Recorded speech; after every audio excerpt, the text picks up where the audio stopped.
Thank you, Dr. Dhanesh. Thank you, Dr. Aya Ibrahim. Thank you all doctors in English session. എല്ലാവർക്കും നമസ്കാരം. ഇന്ന് IFPHന്റെ ഇടതടവില്ലാതെ തുടർന്നു വരുന്ന വെബ് പരമ്പരയുടെ 1403 ദിവസം. ഇന്ന് മലയാളം സെഷനിൽ നമുക്ക് ചികിത്സാനുഭവങ്ങൾ പങ്കുവയ്ക്കാനായി എത്തുന്നത് ഡോക്ടർ ജസ്ലിൻ സജിൽ ആണ്. അദ്ദേഹം എറണാകുളം അങ്കമാലിയിൽ പ്രാക്ടീസ് ചെയ്യുന്നു. അദ്ദേഹം IHKയുടെ ടീച്ചിങ് ഫാക്കൽറ്റിയാണ്. അദ്ദേഹമാണ് ഇന്ന് നമുക്ക് ക്ലാസ് എടുക്കാനായി എത്തുന്നത്. ഇന്ന് ഡോക്ടറുടെ ക്ലാസ് ശ്രവിക്കുന്നതിന് വേണ്ടി സൂം പ്ലാറ്റ്ഫോമിൽ എത്തിയിട്ടുള്ള എല്ലാ ബഹുമാന്യരായ ഡോക്ടേഴ്സിനെയും ഹോമിയോപ്പതി സ്നേഹികളെയും സ്റ്റുഡൻസിനെയും എല്ലാവരെയും ഞാൻ വളരെ സന്തോഷപൂർവ്വം സ്വാഗതം ചെയ്യുന്നു. ഡോക്ടർ എത്തിയിട്ടില്ലേ? ഡോക്ടർ ജസ്ലിൻ സലീലാണ്, ലേഡി ഡോക്ടറാണ്.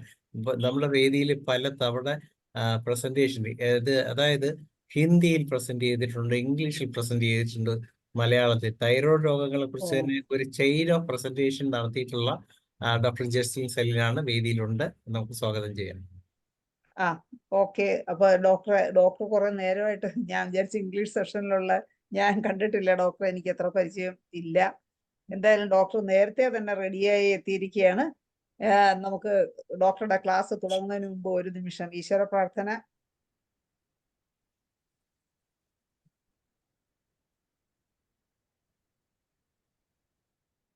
നന്ദി. വളരെ നമുക്ക് ഒരുപാട് ക്ലാസ്സുകൾ എടുത്തിട്ടുണ്ടെന്ന് ഇപ്പൊ ധനേഷ് ഡോക്ടർ പറഞ്ഞപ്പോൾ മനസ്സിലായി. ഡോക്ടറെ ഞാൻ വളരെ സ്നേഹപൂർവ്വം ഇന്നത്തെ ക്ലാസ്സിലേക്ക് സ്വാഗതം ചെയ്യുന്നു. ഡോക്ടറെ ക്ലാസ് തുടങ്ങാം. Thank you doctor. Thank you so much. എന്നെ ധനേഷ് ഡോക്ടർ ഇടയ്ക്കിടയ്ക്ക് വിളിക്കാറുണ്ട്, ജസ്റ്റ് ഒരു സെഷൻ എടുക്കണം എന്ന് പറഞ്ഞ്. പക്ഷേ ഞാൻ ഒരു ഫുൾ ടൈം പ്രാക്ടീഷണറാണ്. അതായത് ഒരു 6:37 ആവും ഞാൻ ക്ലിനിക്കിൽ നിന്ന് എത്തുമ്പോൾ തന്നെ. പിന്നെ പല കാര്യങ്ങൾ കാരണം കൊണ്ട് എനിക്കിത് ചെയ്യാൻ പറ്റാറില്ല. അപ്പം ഇന്ന് ഞാൻ എടുത്തേക്കുന്ന ടോപ്പിക് എന്ന് പറയുന്നത് ഇൻഫെർട്ടിലിറ്റി. ഞാൻ മെയിൻ കോൺസെൻട്രേറ്റ് ചെയ്യുന്ന area thyroid, hypothyroid, infertility, gynaec issues, varicose veins. ഇത് 4ആണ് എനിക്ക് മെയിനായിട്ടും ഞാൻ എവിഡൻസ് ബേസ്ഡ് ആയിട്ട് റിസൾട്ട് കൊണ്ടുവന്ന് ഞാൻ നന്നായിട്ട് ചെയ്യുന്ന 4 ഏരിയ. അപ്പം ഈ ഏരിയയിൽ ഇന്ന് ഞാൻ ഷെയർ ചെയ്യുന്നത് ഇൻഫെർട്ടിലിറ്റിനെ കുറിച്ചാണ്. കാരണം നമുക്കറിയാം ഇന്ന് കേരളം ഒട്ടാകെ ഇൻഫെർട്ടിലിറ്റി നന്നായിട്ട് പ്രാക്ടീസ് ചെയ്യുന്ന പ്രഗത്ഭരായ പല ലേഡി ഡോക്ടേഴ്സും മെയിൽ ഡോക്ടേഴ്സും ഉണ്ടെന്ന് നമുക്കറിയാം. പക്ഷെ ഞാൻ പലപ്പോഴും, അതായത് ഇപ്പം എന്നെ ഇൻഫെർട്ടിലിറ്റി ക്ലാസ് എടുക്കാൻ വേണ്ടിയിട്ട് എൻ്റെ ടീച്ചേഴ്സ് എന്നെ എൻ്റെ കോളേജിലേക്ക് വിളിച്ചു. അതായത് ഞാൻ ഫാദർ മുള്ളേഴ്സ് ഹോമിയോപ്പതിക് മെഡിക്കൽ കോളേജിലാണ് പാസ് ഔട്ട് ചെയ്തത്. അപ്പം അവിടെ എനിക്കൊരു പ്രൗഡ് മൂമെന്റ് ആൻഡ് ഒരു നല്ലൊരു ഓപ്പർച്യൂണിറ്റി ആയിരുന്നു. കാരണം എന്നെ പഠിപ്പിച്ച ഓർഗനോൺ എല്ലാ ഡിപ്പാർട്ട്മെന്റിന്റെയും HODയും അതുപോലെ തന്നെ അവിടെ ഇരുന്ന് എന്നെ വൈസ് പ്രിൻസിപ്പളും എല്ലാവരും ഇരിക്കണ ഒരു ഇതിൽ എന്നെ അവർ ഇൻവൈറ്റ് ചെയ്ത് ഞാൻ ഇൻഫെർട്ടിലിറ്റി ക്ലാസ് എടുക്കാൻ ഇടയുണ്ടായി. അപ്പം ഞാൻ അവിടെ ഷെയർ ചെയ്തപ്പോൾ, അത് കർണാടകയിലാണ് ഞാൻ പോയി ക്ലാസ് എടുത്തത്. അപ്പം ക്ലാസ് എടുത്തപ്പം ഞാൻ മനസ്സിലാക്കിയ അപ്പം ഞാൻ അതിൻ്റെ അകത്ത് വെക്കാത്തൊരു സ്ലൈഡ് വെച്ചിരുന്നു. ഇങ്ങനെ ഒരു ഇൻഫെർട്ടിലിറ്റി എടുക്കുമ്പോൾ എന്താണ് ഒരു ഡോക്ടർ ശ്രദ്ധിക്കേണ്ടത് എന്നുള്ള ഒരു സ്ലൈഡ് വെച്ച് കഴിഞ്ഞപ്പം അവർ പറഞ്ഞു, ഡോക്ടർ ഇതായിരുന്നു ഞങ്ങൾക്ക് വേണ്ടിയിരുന്നത്, ഈ ജേണിയാണ് ഞങ്ങൾ എക്സ്പെക്ട് ചെയ്യുന്നത്. കാരണം എല്ലാവർക്കും ഇന്ന് സിങ്ക്, സെലീനിയം അല്ലെങ്കിൽ കാൽഷ്യം, എന്തൊക്കെയാണ് മെഡിസിൻസ്, നമ്മൾ സ്പെസിഫിക് എന്തൊക്കെ കൊടുക്കുന്നു, ഏതൊക്കെ കൊടുക്കുന്നു എന്നെല്ലാം എല്ലാ ഡോക്ടേഴ്സിനും അറിയാം. ഇൻഫെർട്ടിലിറ്റി നമുക്ക് മെഡിസിൻസ് ഏതാണെന്ന് അറിയാം. പക്ഷെ ആ ഒരു കേസ് വരുമ്പോൾ അത് എങ്ങനെ ഹാൻഡിൽ ചെയ്ത് അതിനൊരു എൻഡ് കൊടുക്കണം എന്നുള്ളതാണ് ഏറ്റവും പ്രധാനപ്പെട്ട ഒരു ഏരിയ എന്ന് ഞാൻ വിശ്വസിക്കണേ. അപ്പം ഞാൻ അതിൻ്റെ അകത്തൊരു സ്ലൈഡ് വെച്ച് കാണിച്ചു കഴിഞ്ഞപ്പം എൻ്റെ മെഡിസിൻ HODയും അവരെല്ലാം വന്നിട്ട് പറഞ്ഞു, ഡോക്ടറെ ജസ്ലിൻ ഇങ്ങനെ ചെയ്യാൻ പറ്റി, എങ്ങനെയാണ് പോകാൻ പറ്റുന്നത്, ഈ ജേണി എങ്ങനെ? അപ്പം ഞാൻ പറഞ്ഞു, ഞാൻ പലയിടത്തും ഇൻഫെർട്ടിലിറ്റി കേസസ് എൻ്റെ FBയിലോ എവിടെയെങ്കിലും ഞാൻ പോസ്റ്റ് ചെയ്ത് കഴിഞ്ഞു കഴിഞ്ഞാൽ എനിക്ക് പേഴ്സണലി പല ഡോക്ടേഴ്സും മെസ്സേജ് അയക്കും, ജസ്ലിൻ അത് എന്താ ചെയ്തത്, ഏതാ ചെയ്തത്, എങ്ങനെയാണ്? അല്ലെങ്കിൽ എന്നെ അടുത്ത് നിൽക്കുമ്പോഴും ചോദിക്കും. ഞാൻ പലപ്പോഴും രമാദേവി ഡോക്ടറുടെ അടുത്തും ശാന്ത ഡോക്ടറുടെ അടുത്തൊക്കെ അടുത്ത് പോയിരുന്ന് ചോദിക്കാറുണ്ട്, അതെങ്ങനെയാ നിങ്ങൾ അങ്ങനെ എത്തിയത്, എങ്ങനെയാണ്, എന്താണ്, അല്ലെങ്കിൽ സാറ ഡോക്ടറുടെ അടുത്തൊക്കെ ഞാൻ പോയി നിന്ന് ചോദിച്ചിട്ടുണ്ട്. കാരണം ഞാൻ ഇന്നും പഠിക്കാൻ വേണ്ടി പിച്ച വെച്ച് നടക്കുന്ന ഒരു ജൂനിയർ ഡോക്ടറാണ് ഞാൻ. ഈ ഹോമിയോപ്പതി എന്ന് പറഞ്ഞ മഹാസാഗരത്തിൽ ഞാൻ എങ്ങും എവിടെയും എത്തിയിട്ടില്ല എന്ന് ഞാൻ പൂർണ്ണമായും വിശ്വസിക്കുന്ന ഒരു വ്യക്തിയാണ്. ഈ ഒരു സിസ്റ്റത്തിനെ എൻ്റെ ഫാദർ പറയും, ഈ സിസ്റ്റത്തിന്റെ ഒരു അംശം പോലും നമ്മൾ എക്സ്പ്ലോർ ചെയ്യുന്നില്ല, യൂസ് ചെയ്യുന്നില്ല എന്ന് തന്നെ വിശ്വസിക്കുന്ന ഒരു വ്യക്തിയാണ്. അപ്പം ഞാൻ ചോദിക്കുമ്പം എനിക്ക് പലരിൽ നിന്നും, അതായത് പല ശാന്ത ഡോക്ടറുടെ അടുത്തു നിന്നാണെങ്കിലും രമാദേവി ഡോക്ടറുടെ അടുത്താണെങ്കിലും ഒക്കെ കിട്ടുന്ന കൊച്ചു കൊച്ചു അറിവിൽ നിന്നും ഞാൻ ഇവോൾവ് ചെയ്ത് വന്നേക്കണ ഒരു വ്യക്തിയാണ്. അതായത് ഞാൻ ഇന്ന് ഞാൻ ഈ കേസ് പ്രസന്റ് ചെയ്യണ്ടെങ്കിൽ കൂടിയും അത് അവിടം വരെ ആ ഒരു ജേണി എത്തിയിരിക്കുന്നതിൽ എനിക്ക് ഇവരോടെല്ലാം ഈ മൊമെന്റിൽ നന്ദി രേഖപ്പെടുത്താതെയും അവരോടുള്ള കടപ്പാടും അവരോടുള്ള സ്നേഹവും ആദരവും എനിക്ക് പറയാതെ ഈ ക്ലാസ്സിലേക്ക് ഞാൻ തുടങ്ങുന്നത് ശരിയാണെന്ന് എനിക്ക് തോന്നുന്നില്ല. So I thank all the great homeopaths, stalwarts of infertility in the field of homeopathy. I take this moment to thank each one of them എന്ന് പറഞ്ഞുകൊണ്ട് ഞാൻ ഇന്ന് കേസ് പറയാണ്. എൻ്റെ അടുത്ത് ഈ കേസ് വരുന്നത് ഹൈദരാബാദ് സെറ്റിൽഡ് ആയിട്ടുള്ള മലയാളീസ് ആണ്. അപ്പം ഈ കേസ് നമുക്ക് കപ്പിളിന് ഒരു മിനിറ്റ് കാണാം, ഒരു സെക്കൻഡ്. ഹൈദരാബാദ് സെറ്റിൽഡ് ആയിട്ടുള്ള കപ്പിൾസ് ആണ്. അപ്പം അവരെന്നെ കോണ്ടാക്ട് ചെയ്യുമ്പോൾ ഓൾറെഡി അവര് 12 years ആയിട്ടുള്ള ഇൻഫെർട്ടിലിറ്റി ആണ്. അതായത് കല്യാണം കഴിച്ച ഒരു 1.5 വർഷം, അതാണ് ഞാൻ പറഞ്ഞത്, ഒരു കുട്ടി ഉണ്ടാവാൻ വേണ്ടിയിട്ടുള്ളൊരു ജേണിയാണ്.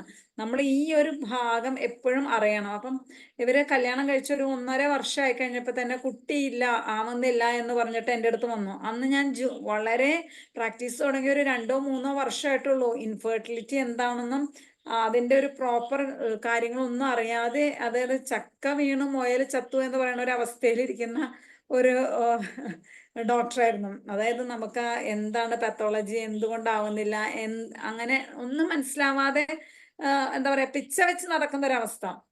അപ്പം അന്ന് അവർക്ക് PCOD മാത്രമേ ഉണ്ടായിരുന്നുള്ളൂ. അപ്പം പ്രഗ്നന്റ് ആവുന്നില്ല ഡോക്ടറെ എന്ന് പറഞ്ഞു വന്നു. ഞാൻ 6 മാസം മെഡിസിൻ കൊടുത്തു. പ്രഗ്നന്റ് ആയില്ല. പ്രഗ്നന്റ് ആവാതെ അവരെൻ്റെ അടുത്തുനിന്ന് സ്വാഭാവികം അവർ വേറെ സിസ്റ്റം ഓപ്റ്റ് ചെയ്ത് പോയി. അങ്ങനെ അവരവിടെ ഹൈദരാബാദിലെ മോഡേൺ മെഡിസിൻ കണ്ടു. അവിടെ അവര് എല്ലാ രീതിയിലുള്ള ചികിത്സകളും IUI ചെയ്തു, IVF ചെയ്തു, ഹോർമോൺ ട്രീറ്റ്മെന്റ്സ് ചെയ്തു, എല്ലാം ചെയ്തു. ഫൈനാൻഷ്യലി വെൽ ഓഫ് ആയിട്ടുള്ള ഒരു ഫാമിലിയാണ്. ആ കുട്ടിക്ക് നല്ലൊരു ഇത് സ്ത്രീധനം കൊടുത്ത ആ ഒരു എമൗണ്ടും എല്ലാം, അതായത് സ്വർണവും എല്ലാം വിറ്റ് അവരെന്ത് ചെയ്തെന്ന് വെച്ച് കഴിഞ്ഞാൽ ഇൻഫെർട്ടിലിറ്റി ട്രീറ്റ്മെന്റ് ചെയ്തു. IUI ചെയ്തു 2-3 പ്രാവശ്യം, IVF 3 പ്രാവശ്യം ചെയ്തു, ഫെയിലായി. അങ്ങനെ ഇനി കുട്ടികൾ ഉണ്ടാവില്ല എന്നുള്ളൊരു അവസ്ഥയിൽ നിൽക്കണം. അങ്ങനെ നിൽക്കുന്ന സമയത്ത് ഒരു ദിവസം അതിൻ്റെ അച്ഛൻ വന്നിട്ട് എൻ്റെ ഫാദറിൻ്റെ അടുത്ത് സംസാരിച്ചു. ഇങ്ങനെ മോൾക്ക് കുട്ടികളാവുന്നില്ല, ഭയങ്കര സങ്കടമാണ് എന്ന് പറഞ്ഞപ്പം ഫാദർ പറഞ്ഞു, ഒന്ന് മകളെ ഒന്ന് കാണാൻ പറഞ്ഞു. അങ്ങനെ എൻ്റെ അടുത്ത് വന്നവര് കാണാണ്. അപ്പൊ പുള്ളി എൻ്റെ അടുത്ത് വന്ന് നിന്ന്, അതായത് ഈ പേഷ്യന്റ് എന്ന് പറയുന്ന ഫീമെയിൽ പേഷ്യന്റിന്റെ അച്ഛനാണ് എന്നെ കാണാൻ വരുന്നത്. അപ്പം അച്ഛൻ കാണാൻ വന്ന അവർ ആലപ്പുഴ സെറ്റിൽഡ് ആണ്. അപ്പൊ ആലപ്പുഴ സെറ്റിൽഡ് ആയിട്ടുള്ള ഇവര് കല്യാണം കഴിച്ച് basically they are settled in Hyderabad. അപ്പം സെറ്റിൽ ചെയ്ത് കഴിഞ്ഞപ്പോൾ അവരെൻ്റെ അടുത്ത് ചോദിച്ചു, ഡോക്ടറെ ഇങ്ങനെയാണ്, കുട്ടിയില്ലെന്ന് പറഞ്ഞു.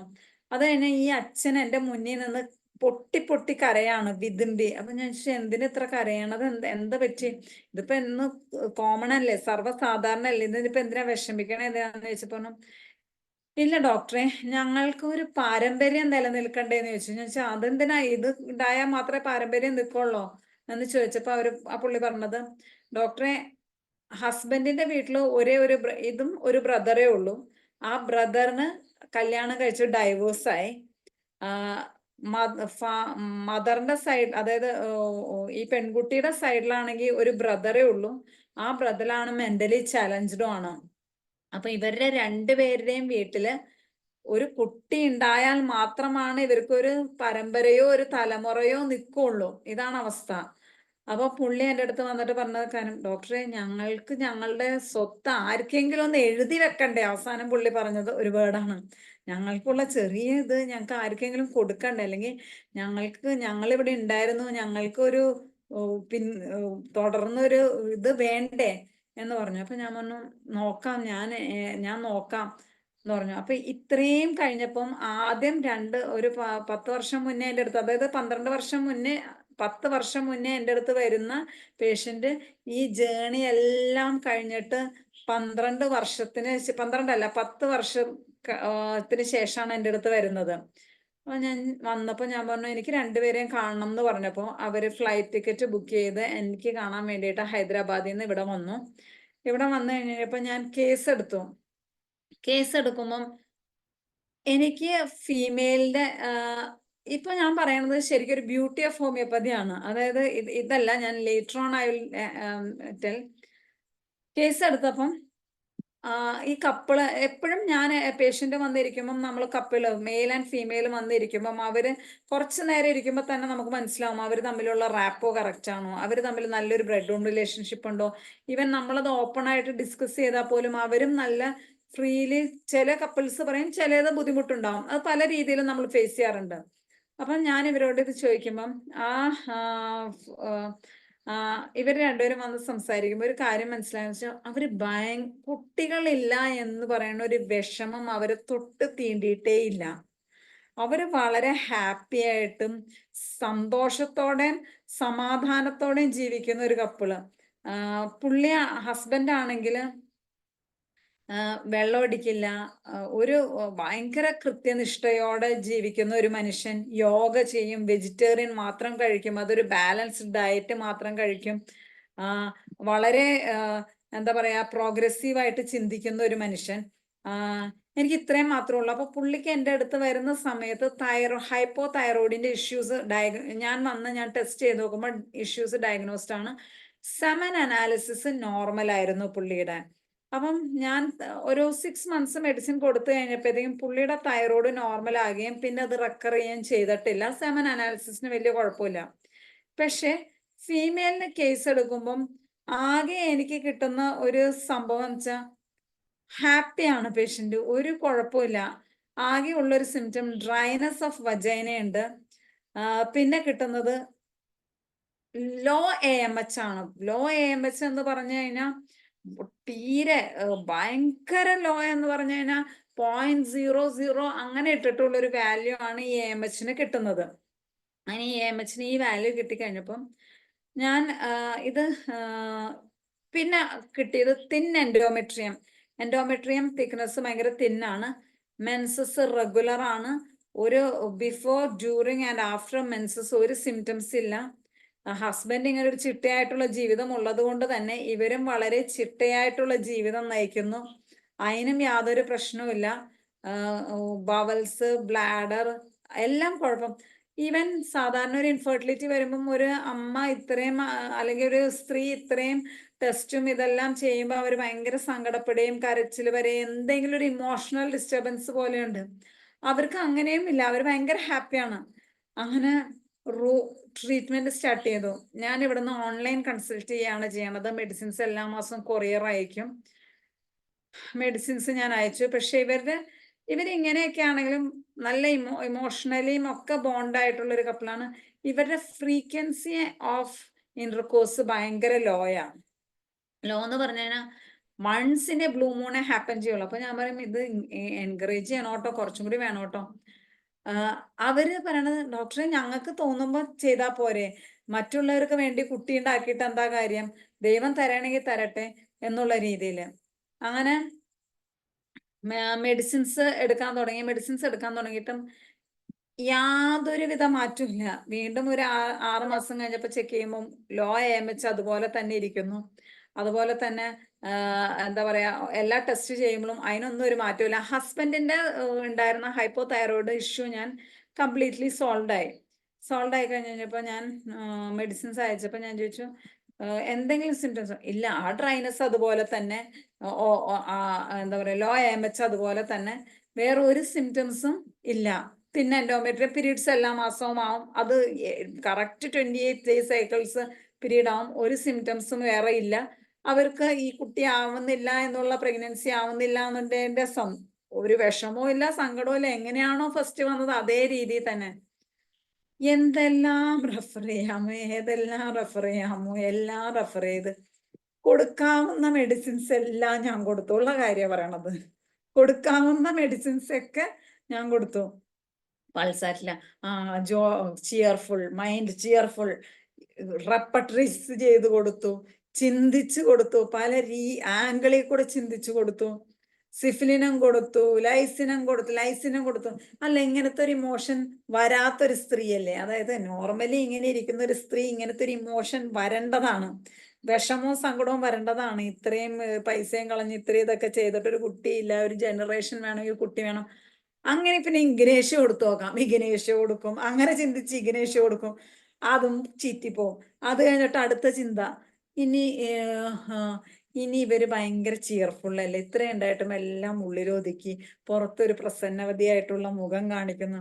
എന്നാ നമുക്കൊന്ന് പൾസാറ്റിൽ കൊടുത്തു നോക്കാം. പൾസാറ്റിലോ കൊടുത്തു നോക്കാം, ചീറ്റി.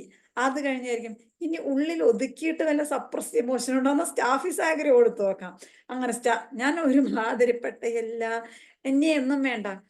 ഫാദർ സൈഡിലും മദർ സൈഡിലും, ഇനി ഫാമിലി ഹിസ്റ്ററി ആണെങ്കിൽ ബ്രദർ MR ആണെന്നല്ലാതെ വേറെ പ്രത്യേകിച്ച് ഫാമിലി ഹിസ്റ്ററി ഒന്നും എടുക്കണില്ല. അപ്പൊ ഞാൻ ആലോചിക്കാണ്, ബ്രദർ MR ആണ് എങ്കിൽ പിന്നെ അത് സിഫിലിറ്റിക്. പിന്നെ ഇത്രയും IVF ചെയ്തു, അപ്പൊ IVF ഇത്രയും ഫെയിൽഡ് ആയപ്പം എഗെയിൻ അത് സിഫിലിറ്റിക് മയാസം പോവും. ഇനി അതുപോലെ തന്നെ IUI ഒക്കെ ഫെയിൽ ചെയ്തു. ഇതൊക്കെ പോയി കഴിയുമ്പോൾ സിഫിലിറ്റിക് മയാസം അല്ലേ? എന്നാ നമുക്കൊന്ന് ഒരു കാര്യം ചെയ്യാം, സിഫിലിനം ഹൈ ഡോസ് കൊടുക്കാം. സിഫിലിനം ഹൈ ഡോസ് കൊടുത്തു. അത് കഴിഞ്ഞിട്ട് ഞാൻ ചിന്തിക്കും, ഇനി ഇതൊന്നും വേണ്ട, ഇവര് ഈ പെരുമാറ്റം ഇങ്ങനെയൊക്കെയല്ലേ, ഇനി അവര് ചിരിക്കലാണോ? ആ രീതിയിൽ ചിന്തിച്ച് ആ മെഡിസിൻ കൊടുത്തു. ഇതിൻ്റെയൊക്കെ കൂടെ ഒരു സ്പെസിഫിക് റെമഡീസ് ആയിട്ട് ഏതെല്ലാം സെമിനാറിൽ പോയിട്ട് എന്തെല്ലാം സ്പെസിഫിക് റെമഡീസ് കിട്ടിയോ, ഓവറി 3X കൊടുത്തിട്ടുണ്ട്, കുറുക്കുമ ലോങ് ടിഞ്ചർ കൊടുത്തിട്ടുണ്ട്, അശോക ടിഞ്ചർ കൊടുത്തിട്ടുണ്ട്, സെനേഷോ. ഇനി ടിഞ്ചർ ഒന്നും കൊടുക്കാനില്ല. ആ ലെവലില് ഞാൻ കൊടുത്തു. ഇവര് വിളിക്കും, ഞാൻ മരുന്ന് ഇവിടെ നിന്ന് അയക്കും. എനിക്ക് അവസാനം 1 വർഷം കഴിഞ്ഞു, 1.5 വർഷം കഴിഞ്ഞു, മെറ്റീരിയൽ മെഡിക്കല മെഡിസിൻ തീരണമല്ലാതെ പ്രഗ്നൻസി ഒന്നും പോസിറ്റീവ് ആവണില്ല. അങ്ങനെ ഇരിക്കുമ്പോ ഞാൻ അവരോടൊരു 1.5 വർഷം കഴിഞ്ഞപ്പോ പ്രഗ്നൻസി ആവാതെ ഇപ്പൊ അവര് ഇതൊക്കെ കഴിയപ്പം ആ പെണ്ണിന്റെ അപ്പൻ ഭയങ്കര സങ്കടം. ഒരു കുഞ്ഞിക്കാലില്ലല്ലോ, അവരുടെ ജനറേഷൻ നിൽക്കാൻ ആരും ഇല്ലല്ലോ. അപ്പം ആ പുള്ളി ഫോൺ ചെയ്തിട്ട് നിർബന്ധിക്കാണ്, ഇവിടെ ചങ്ങനാശ്ശേരിയിലെ ഒരു ഹോസ്പിറ്റലില് 3 ലക്ഷം രൂപയുടെ അണ്ടം 1.5 ലക്ഷം രൂപയ്ക്ക് ഓഫറിൽ ഇപ്പൊ വിൽക്കുന്നുണ്ട്. നിനക്ക് അണ്ടം ഞാൻ 1 പ്രാവശ്യം കൂടി വാങ്ങിച്ചു തരാം, നീ ഒന്നും കൂടി IVF ചെയ്യ് എന്ന് പറഞ്ഞിട്ട് വിളിക്കാണോ. അപ്പോഴത്തേക്ക് കുട്ടി എന്നെ മറ്റേ ഹൈദരാബാദിൽ നിന്ന് വിളിക്കും, ഡോക്ടറെ വീട്ടിൽ നിന്ന് ഭയങ്കര പ്രഷറാ, അണ്ടം വാങ്ങിച്ചു തരാം, ഡോണർ എഗ് എടുത്തിട്ട് നമുക്ക് IVF ചെയ്യാം. അപ്പൊ ഞാൻ പറഞ്ഞു, ചെയ്തോ, ഇപ്പൊ ഒന്നുമില്ലല്ലോ, ഒരു കുട്ടി ഒന്നും ഇല്ലല്ലോ, എന്നാ ഡോണർ എഗ് വെച്ച് ചെയ്യണമെങ്കിൽ ചെയ്തോ, എനിക്ക് കുഴപ്പമില്ല എന്ന് പറഞ്ഞു. അപ്പം ദീപ്തി, ഡോക്ടറെ പറ്റില്ല, ആ കുട്ടി, എനിക്കൊരു കുട്ടി ഉണ്ടാവുകയാണെങ്കിൽ എൻ്റെ അണ്ടത്തിൽ നിന്നുണ്ടാവുന്ന കുട്ടി എനിക്ക് ഉണ്ടായാൽ മതി, ഇല്ലെങ്കിൽ എനിക്ക് കുട്ടി ഉണ്ടാവണ്ട. അവര് പറയാണ്, കാരണം എൻ്റെ ഹസ്ബൻഡിന് കുഴപ്പമില്ല, അപ്പം അത് പുള്ളിയുടെ കുട്ടിയായിരിക്കും, പക്ഷെ എൻ്റെ കുട്ടിയായിരിക്കില്ല ഡോക്ടറെ, അതെനിക്ക് ഉൾക്കൊള്ളാൻ പറ്റില്ല. അപ്പൊ ഞാൻ പറഞ്ഞു, എന്നാണോ ഉൾക്കൊള്ളാൻ പറ്റണത് അപ്പൊ ചെയ്താൽ മതി. ഇത് ചെയ്ത് സ്വന്തം കുട്ടിയല്ലാന്ന് ഒരു മനസ്സിലൊരു തോന്നലുണ്ടായി ആയുഷ്കാലം വരെ ഈ ഒരു കുട്ടീനെ പേറി നടക്കുക ഭയങ്കര ബുദ്ധിമുട്ടുള്ള ജോലിയാണ്. കാരണം നമ്മൾ ഒരു കുട്ടി ഉണ്ടാവുന്നതിനേക്കാൾ ഭേദം അത് ഉണ്ടാവാതിരിക്കുന്നത് തന്നെയാണ്. ഞാൻ എപ്പോഴും പറയും, കാരണം ഒരു കുട്ടി ഉണ്ടായിട്ട് നമ്മൾക്കത് നോക്കുകയാണ്, അത് എൻ്റെ കുട്ടിയല്ല എന്നുള്ളത്. അത് കഴിഞ്ഞപ്പോ വീണ്ടും പറയാണ്, അച്ഛൻ പറയണം, നമുക്ക് ദത്തെടുക്കാം എന്ന് പറഞ്ഞ് പ്രഷർ ചെയ്യാൻ തുടങ്ങി. വാ ദത്തെടുക്കാം. അപ്പം വീണ്ടും എന്നെ ഫോൺ ചെയ്യും, ഡോക്ടറെ വീട്ടിൽ നിന്ന് ദത്തെടുക്കാന്ന് പറഞ്ഞു. അപ്പൊ ഞാൻ പറഞ്ഞു, എന്ത് ദത്തെടുത്താലും ഡോണർ എഗ് എടുത്താലും ഈ വളർത്തുന്ന അമ്മ എന്ന് പറയുന്ന ഒരു വ്യക്തിക്ക് ആ ഇമോഷൻ ഉണ്ട്. നിങ്ങൾക്കത് ആക്സെപ്റ്റ് ചെയ്യാൻ പറ്റുന്നുണ്ടെങ്കിൽ മാത്രം നിങ്ങൾ എടുത്താൽ മതി. ഇല്ലാന്നുണ്ടെങ്കിൽ എടുക്കണ്ട. നിങ്ങൾക്ക് എപ്പോഴാണോ അത് സ്വീകരിക്കാനും അത് ഉൾക്കൊള്ളാനും മാനസികമായിട്ട് നിങ്ങൾ പ്രിപ്പയർ ചെയ്യണത്, അപ്പം മാത്രം ഇതിനു വേണ്ടി നിങ്ങൾ പോയാൽ മതി. അല്ലാതെ വെറുതെ ആർക്കോ വേണ്ടി, വീട്ടുകാർക്കും വേണ്ടി, അയൽവക്കക്കാർക്ക് വേണ്ടിയോ നാട്ടുകാർക്ക് വേണ്ടിയോ ഒരു കുട്ടീനെ ദത്തെടുക്കാനും ഡോണറൊക്കെ എടുത്ത് നിങ്ങൾ IVF ചെയ്യാൻ നിൽക്കണ്ട. എപ്പൊ നിങ്ങൾക്ക് തോന്നുന്നോ അപ്പൊ എടുക്കാം. അതുവരെ എന്റെ മെഡിസിൻ കഴിക്കാമെന്ന് പറഞ്ഞു. അങ്ങനെ വീണ്ടും ഒരു 6 മാസം കൂടി മെഡിസിൻ എടുത്ത് ഞാൻ പറഞ്ഞു 2023 ജനുവരി വരെ ഞാൻ മെഡിസിൻ തരും. ഒരു അന്തം വേണ്ടേ? അപ്പൊ ഞാൻ പറഞ്ഞു അതുവരെ ഞാൻ മെഡിസിൻ തരും, അത് കഴിഞ്ഞാൽ ഞാൻ മെഡിസിൻ തരില്ല. ഡോക്ടർ അങ്ങനെ പറയരുത്. പിന്നെ എന്റെ മെഡിസിൻ എങ്ങനെയാന്ന് വെച്ചാൽ ഇവർക്ക് ഒരു കവറിങ് ആണ്. എന്താ കാര്യം വെച്ചാൽ ഞാൻ ട്രീറ്റ്മെന്റ് എടുക്കണ്ടെന്ന് പറയാമല്ലോ ഇന്ന ഡോക്ടറുടെ അടുത്തുനിന്ന്. അപ്പൊ ഞാൻ പറഞ്ഞു ഇത് എനിക്ക് തന്നെ നാണക്കേടാണ്. ഇത്രയും വർഷമായിട്ട് ആയില്ലെങ്കിൽ നിങ്ങൾ അത് കാരണം ഞാൻ ഈ ദിവസത്തിനുള്ളിൽ നിങ്ങളുടെ പ്രഗ്നൻസി പോസിറ്റീവ് ആയില്ലെങ്കിൽ ഡിസ്കണ്ടിന്യൂ ചെയ്തോളൂ. അത് കഴിഞ്ഞിട്ട് നമുക്ക് ദൈവം തമ്പുരാൻ തരണമെങ്കിൽ തരട്ടെ എന്ന് പറഞ്ഞു. ഡോക്ടർ അങ്ങനെ പറയരുത്, എന്നെ ചികിത്സിക്കണം വീണ്ടും. അപ്പൊ ഞാൻ പറഞ്ഞു അങ്ങനെ പറയണേനല്ല, നമ്മളൊരു ബ്രേക്ക് എടുക്കണത് നല്ലതാണെന്ന് പറഞ്ഞു. അങ്ങനെ ഈ പറഞ്ഞ പോലെ 2 വർഷം വെച്ചീരിയ മെഡിക്കൽ പോളിക്രസ്റ്റ് റെമഡീസും സ്പെസിഫിക് റെമഡീസും ഒക്കെ അങ്ങോട്ടും ഇങ്ങോട്ടൊക്കെ ഇട്ട് കൊടുത്തു. അതിൻ്റെ ഇടയിൽ ഹസ്ബൻഡ് മെഡിസിൻ കഴിക്കലും നിർത്തി, പുള്ളി കഴിക്കാറേ ഇല്ല. അപ്പം ഇതുപോലെ വരുമ്പോൾ ഫോൺ വിളിക്കും. അങ്ങനെ ഞാൻ ജനുവരി ആയപ്പോൾ ഞാൻ പറഞ്ഞു നിർത്തിക്കോ, ഈ കളി ഇവിടെ നിർത്തിക്കോന്ന്. വേറെ ഒരു സിംറ്റംസും എനിക്ക് ഇല്ല കിട്ടാൻ. അതായത് ഇവര് ഹാപ്പിയാണ്. പിന്നെ ഞാൻ പറയേ നമ്മൾ എത്ര പറഞ്ഞാലും ഞാൻ പറയും, എൻ്റെ അപ്പൻ വരുമ്പോൾ ഞാൻ പറയും, അച്ഛൻ വരുമ്പോൾ ഞാൻ പറയും നോക്കൂ അവരുമായിട്ട് സെക്ഷൽ റിലേഷൻഷിപ്പ് വല്ലപ്പോഴൊക്കെ നടക്കുള്ളൂ. അല്ലാതെ നിങ്ങൾ ഈ ചിന്തിക്കണ പോലെ അവർ നിങ്ങൾക്ക് വേണ്ടി ഒന്നും ട്രൈ ചെയ്യാനുള്ള, എനിക്ക് വേണ്ടിയും ട്രൈ ചെയ്യാനുള്ള. അവര് തോന്നിയാ തോന്നി. ഇപ്പൊ 2 3 മാസം കൂടുമ്പോ ചിലപ്പോ ഒരു പ്രാവശ്യം. ഇതാണ് അവരുടെ ഫ്രീക്വൻസി ഓഫ് ഇന്റർകോഴ്സ്. ഡോക്ടർ പറഞ്ഞ അവരെ എൻകറേജ് ചെയ്യണം. പുള്ളി പറയും, ഞാൻ പറഞ്ഞു എന്ത് എൻകറേജ് ചെയ്താലും അവർക്ക് തോന്നിയാലേ ഇത് നടക്കുള്ളൂ, അല്ലാതെ ഒന്നും നടക്കില്ലെന്ന് പറഞ്ഞു. അങ്ങനെ ഒരു ജൂൺ ആയപ്പം എന്നെ വീണ്ടും അപ്പൊ ഇടയ്ക്ക് എന്തെങ്കിലും ചെറിയ ചെറിയ അതിന്റെ ഇടയിൽ ഒരു പനി പോലും വന്നിട്ടില്ല. ഈ 2 വർഷത്തിന്റെ ഇടയിൽ പനിയോ ജലദോഷം എന്തെങ്കിലും ഒന്ന് ചികിത്സിക്കാൻ വേണ്ടി ഒരു അക്യൂട്ടെങ്കിലും വേണ്ടി, അതുപോലും വന്നിട്ടില്ല. എന്തെങ്കിലും സിംറ്റം കിട്ടാൻ ഒന്നുമില്ല. അങ്ങനെ എനിക്ക് ഒരു 6 മാസം കഴിഞ്ഞപ്പം ട്രീറ്റ്മെന്റ് ഒക്കെ നിർത്തി കഴിഞ്ഞപ്പോ എന്നെ ഒരു ദിവസം വിളിക്കാം, ഡോക്ടറെ എന്താണെന്നറിയില്ല എനിക്ക് ഭയങ്കര ആദ്യമായിട്ടൊരു സിംറ്റം എനിക്ക് കിട്ടാട്ടോ. എനിക്ക് അപ്പം എൻ്റെ അടുത്ത് പറയാം, ഡോക്ടറെ എനിക്ക് എന്താണെന്നറിയില്ല, എനിക്ക് വയറ്റിൽ നിന്ന് പോണില്ല, വയറ്റിൽ നിന്ന് പോകാൻ ഭയങ്കര ബുദ്ധിമുട്ടാണ്, വയറ്റിൽ നിന്ന് ചെന്നിരുന്ന് കഴിഞ്ഞാൽ മുക്കിയ വരുന്നില്ല, ഭയങ്കര ബുദ്ധിമുട്ടാണ്. ഒരു സിംറ്റം പറഞ്ഞു. വായിൽ നിറച്ചും കുരുവാ ഡോക്ടറെ, വായിൽ കുരുവാണ്. എപ്പോഴും ഇങ്ങനെ ഒന്നും ഭക്ഷണമൊന്നും കഴിക്കാൻ പാടില്ല. പിന്നെ ചെറിയ മുട്ടുവേദന, അതുപോലെ ടെൻഡർ അച്ചിലസ് റീജണിൽ എനിക്ക് റൈറ്റ് ലെഗിന് വേദന എന്ന് പറഞ്ഞു. അപ്പൊ ഞാൻ പറഞ്ഞു ഇതാണ് സിംറ്റം. എൻ്റെ അടുത്ത് ഇൻഫെർട്ടിലിറ്റിക്ക് അല്ല വന്നത്, ഈ സിംറ്റംസ് ഡോക്ടറെ എനിക്ക് അപ്പൊ എന്തിനും എന്നെ ആശ്രയിക്കുന്ന ഒരു പേഷ്യൻ്റ് ആണ്. അപ്പൊ എന്താ ഡോക്ടറെ എനിക്ക് ഇങ്ങനെയാ ബുദ്ധിമുട്ടെന്ന് പറഞ്ഞു. എനിക്ക് ആദ്യമായിട്ട് അന്ന് ഞാൻ മെഡിസിൻ എഴുതാൻ പ്രിസ്ക്രൈബ് ചെയ്യുമ്പോൾ എൻ്റെ മനസ്സിൽ തോന്നാണ് ഇത് ശരിയാവും, ഈ പ്രാവശ്യം ഇത് ശരിയാവും. എൻ്റെ മനസ്സിലൊരു ഇൻറ്റ്യൂഷൻ വരാണ് പ്രിസ്ക്രിപ്ഷൻ എഴുതുമ്പോൾ, ഇത് ശരിയാവും എന്ന് തോന്നണേ എന്ന് പറഞ്ഞ് ഞാൻ പ്രിസ്ക്രിപ്ഷൻ എഴുതാണ്. പ്രിസ്ക്രിപ്ഷൻ എഴുതിയപ്പം ഞാൻ എഴുതി മെർക്സോൾ 200 once in 7 days. ഞാൻ 1 monthലേക്ക് എഴുതിയത് മെർക്സോൾ 200 once in 7 days. ഹൈഡ്രാസ്റ്റിസ്കാൻ tincture 15 drops 1 ounce water, mild hot water DM. പിന്നെ ഞാൻ എഴുതിയ മെഡിസിൻ ആസിഡ് നൈറ്റ് 2 BD. കാരണം നമ്മൾ ഓൺലൈൻ കൺസൾട്ടേഷൻ ആണ് ചെയ്യുന്നത്, നമുക്കിപ്പം ഇടയ്ക്കിടയ്ക്ക് മെഡിസിൻ വന്ന് ഫോളോ അപ്പ് ഒന്നും നമുക്ക് കൊടുക്കാൻ പറ്റില്ല അങ്ങനെ. പക്ഷെ ഈ പ്രിസ്ക്രിപ്ഷൻ എഴുതുമ്പം എന്താണെന്നറിയില്ല, ഞാനപ്പോൾ ആലോചിക്കുക എല്ലാം സിഫിലിറ്റിക് റെമഡി ആണല്ലോ.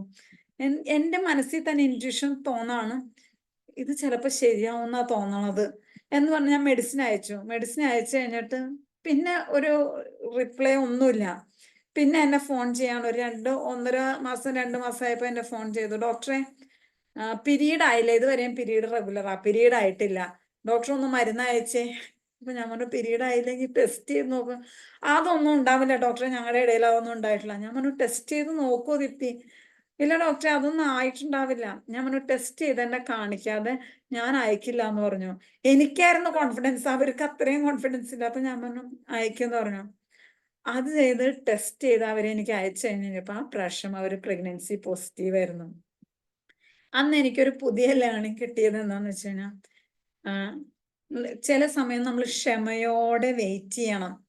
ഒരു സിംറ്റംസ് എവിടെയെങ്കിലും കിട്ടാൻ വേണ്ടി കൊളുത്തി എന്താ പറയാ എല്ലാം തരത്തിലും ചിന്തിച്ച്, ഞാൻ ഇനി ചിന്തിക്കാത്ത വഴികളില്ല, ചെയ്യാത്ത രീതികളില്ല. അവസാനം ഞാൻ ചിന്തിച്ചു ഇവര് തന്നെ ഒന്ന് ട്രീറ്റ്മെന്റ് നിർത്തി ഒന്ന് പോയിരുന്നെങ്കിൽ ഞാൻ പലപ്പോഴും ആഗ്രഹിച്ചിട്ടുണ്ട് അത്. പക്ഷെ ഞാൻ ഭയങ്കര ഇമോഷണൽ സപ്പോർട്ട് ഹസ്ബൻഡിനാണെങ്കിലും വൈഫ് വന്നാലാണെങ്കിലും, ഇവര് നാട്ടിൽ വന്ന ആലപ്പുഴ വന്ന അവിടെ നിന്ന് തന്നെ അങ്കമാലി വന്ന് മെഡിസിൻ എടുത്ത് പോകും. അങ്ങനെ ഇതാണ്.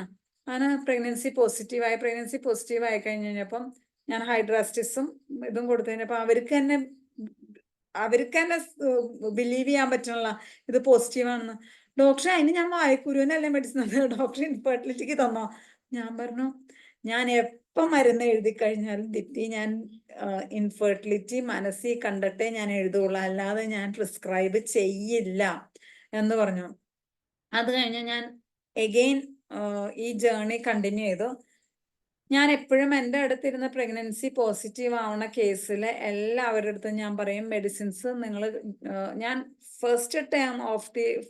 From the first trimester till delivery ഞാൻ മെഡിസിൻസ് കൊടുക്കാറുണ്ട്. First trimester, second trimester, third trimester, അങ്ങനെ ഒരു 5th month ഒക്കെ ആയപ്പം വീണ്ടും അവര് പറയാണ് ഡോക്ടറെ സർവൈക്കൽ ഇൻകോമ്പിറ്റൻസി വന്നു. അപ്പം എഗെയിൻ അവിടെ ഒരു ടെൻഷൻ, സ്ട്രെസ്, ആങ്സൈറ്റി. ഡോക്ടറെ സർവൈക്കൽ ഇൻകോമ്പിറ്റൻസി ആണ്, അവിടെ ഇത് ചെയ്യണം എന്നാ പറയണത്, എന്താ ചെയ്യേണ്ടത്? സ്റ്റിച്ച് ഇടണം എന്ന് പറയണോ, എന്താ ചെയ്യേണ്ടത്? അപ്പൊ ഞാൻ പറഞ്ഞു നമ്മൾ ഇത്രയും വർഷം കാത്തിരുന്ന്, ഇത്രയും സ്പെൻഡ് ചെയ്ത്, ഇത്രയും ഇമോഷണൽ ഡിസ്റ്റർബൻസ് ഉണ്ടായി എല്ലാം കഴിഞ്ഞ് നമ്മൾക്ക് കിട്ടുന്ന ഒരു കുട്ടിയാണ്. അപ്പം നമുക്ക് സർവൈക്കൽ ഇൻകോമ്പിറ്റൻസി എന്ന് പറയുന്ന ഒരു റിസ്ക് നമുക്ക് എടുക്കണം, നമുക്ക് സ്റ്റിച്ച് ഇടാം, പക്ഷെ ഞാൻ മെഡിസിൻസ് തരാം എന്ന് പറഞ്ഞ് ഞാൻ അലിസ്റ്റസ് ഫാരിനോസ് അങ്ങനെ പല മെഡിസിൻസ് ഒക്കെ ആ സമയത്ത് കൊടുത്തു കേട്ടോ. അവരുടെ ഇമോഷണൽ ഇതിനും ലാസ്റ്റ് ട്രൈമിസ്റ്റർ ആണെങ്കിൽ ഈസി ലേബറിന് വേണ്ടി gelsemium, ബയോകോം 26 in the last trimester, rescue remedy at the towards the end of the delivery. അങ്ങനെ ഞാൻ നോർമലി ഞാൻ എങ്ങനെയാണോ ഒരു കേസസ് വരുമ്പോൾ പ്രിസ്ക്രൈബ് ചെയ്യണം ആ പാറ്റേണിൽ ഞാൻ പ്രിസ്ക്രൈബ് ചെയ്തെല്ലാം കഴിഞ്ഞ് കഴിഞ്ഞപ്പം ഇതെല്ലാം കഴിഞ്ഞ് സുഖസുന്ദരമായിട്ട് വലിയ ബുദ്ധിമുട്ടില്ലാതെ നല്ല ആരോഗ്യമുള്ള ഒരു പെൺകുട്ടീനെ അവര് ഡെലിവറി ചെയ്തു. ഡെലിവറി ചെയ്ത് കഴിഞ്ഞ് ഒരു സെക്കൻഡ്,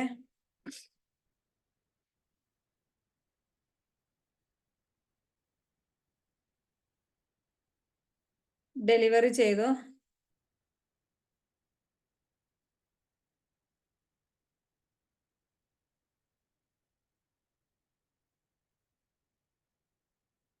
ഡെലിവറി ചെയ്ത ഉടനെ തന്നെ എനിക്ക് ഫോട്ടോ ഇട്ടു തന്നു, ഫോട്ടോയും വീഡിയോ ഒക്കെ ഇട്ടു തന്നു. അതിൽ ഏറ്റവും വലിയ ഓണർ എന്താണെന്ന് വെച്ച് കഴിഞ്ഞാൽ അടുത്ത നിമിഷം പുള്ളി എനിക്ക് മെസ്സേജ് അയച്ച് ചോദിച്ചൊരു ക്വസ്റ്റ്യൻ എന്താന്ന് പറഞ്ഞു കഴിഞ്ഞാൽ, ഡോക്ടറുടെ മകൾക്ക് ഒരു പേരിടണം, ഡോക്ടറാണ് അവളുടെ അമ്മ, ഡോക്ടർ ഒരു പേരിടുമെന്ന് പറഞ്ഞു. ഞാൻ പറഞ്ഞു നിങ്ങൾ തന്നെ പേരിട്ടാൽ മതി, കാരണം ഞാൻ ഈ നിങ്ങളുടെയൊക്കെ പേര് സെലക്ട് ചെയ്തു ഇഷ്ടമായില്ലെങ്കിൽ ഭാവിയിൽ കൊച്ചു അറിയില്ലേ ഞാനാണ് പേരിട്ട്, എന്തിനാ അമ്മ ആ ഡോക്ടറെ കൊണ്ടൊക്കെ പേരിടിക്കാൻ പോയെന്ന്. അങ്ങനെ പക്ഷെ ഇന്ന് ഇടയ്ക്ക് മെസ്സേജ് അയക്കുമ്പോൾ അവരെൻ്റെ അടുത്ത് ആ കുട്ടിയുടെ ഫോട്ടോ വെച്ച് അയക്കുന്ന മെസ്സേജ് എന്താണ്, ഹായ് ഡോക്ടർ അമ്മ എന്ന് പറഞ്ഞ് കുട്ടിയുടെ ഫോട്ടോ വെച്ചിട്ട് എനിക്ക് മെസ്സേജ് അയക്കാറുണ്ട് കേട്ടോ. ഞാൻ എല്ലാ കുട്ടികളുടെയും ഫോട്ടോസ് കൊണ്ടുവരണം എന്ന് പറയും, കൊണ്ടുവന്ന് എന്നെ കാണിക്കണം എന്ന് പറയും. പക്ഷെ ഞാൻ മറന്നു പോകും കേസിന്റെ ഇടയില്. പക്ഷെ കുട്ടിയുടെ ഫോട്ടോസ് എനിക്ക് ഇടയ്ക്കിടയ്ക്ക് അവര് അയച്ചു തരും കേട്ടോ. ഹായ് ഡോക്ടർ അമ്മ എന്ന് പറഞ്ഞിട്ട് കുട്ടിയുടെ ഫോട്ടോ എനിക്ക് വീഡിയോസ് ഒക്കെ എനിക്ക് അയക്കും. ഇപ്പൊ കുട്ടിക്ക് ജസ്റ്റ് 3 months ആയിട്ടേ ഉള്ളൂ, 3 months ആയിട്ടുള്ളൂ. അപ്പൊ നമ്മൾ ഇതെല്ലാം കഴിഞ്ഞ് കഴിയുമ്പോൾ നമ്മൾ പലപ്പോഴും ചെയ്യുന്ന ഒരു മിസ്റ്റേക്കാണ് നമ്മളൊരു ഗൂഗിൾ റിവ്യൂ വാങ്ങിക്കുക. ഇങ്ങനത്തെ പേഷ്യൻസിന്റെ അടുത്ത് നമ്മൾക്ക് ഒരു എവിഡൻസ് വേണ്ട. ഇവര് കഴിയും, ഇവര് നാളെ ഇവരുടെ മനസ്സിൽ നിന്ന് ഇത് പോകും, നമ്മളും മറന്നു പോകും. പലപ്പോഴും നമ്മൾക്കും ഓർമ്മയുണ്ടാവില്ല. അപ്പൊ ഞാൻ അവരോട് പറഞ്ഞു, ഒരു ഗൂഗിൾ റിവ്യൂ ഇട്ട് തരണം കേട്ടോ എനിക്ക് എന്ന് ഞാൻ പറഞ്ഞു. ഞാൻ കാഷ്വൽ ആയിട്ട് പറഞ്ഞു, ഞാൻ ഇടുവോ ഇല്ലേ എന്നൊന്നും ഞാൻ ചിന്തിച്ചില്ല. പക്ഷേ എന്നെ ഒരു സെക്കൻഡ്,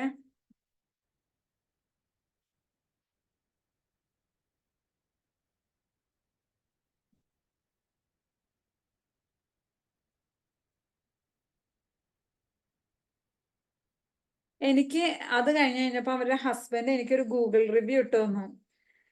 2 പേജിൽ കവിയാതെ എസ്സേ പോലത്തെ ഒരു ഗൂഗിൾ റിവ്യൂ ആണ് എനിക്ക് ഇട്ടുതന്നത്. അതിൽ അവരുടെ ഒരു ജേണി മൊത്തം ഉണ്ടായിരുന്നു.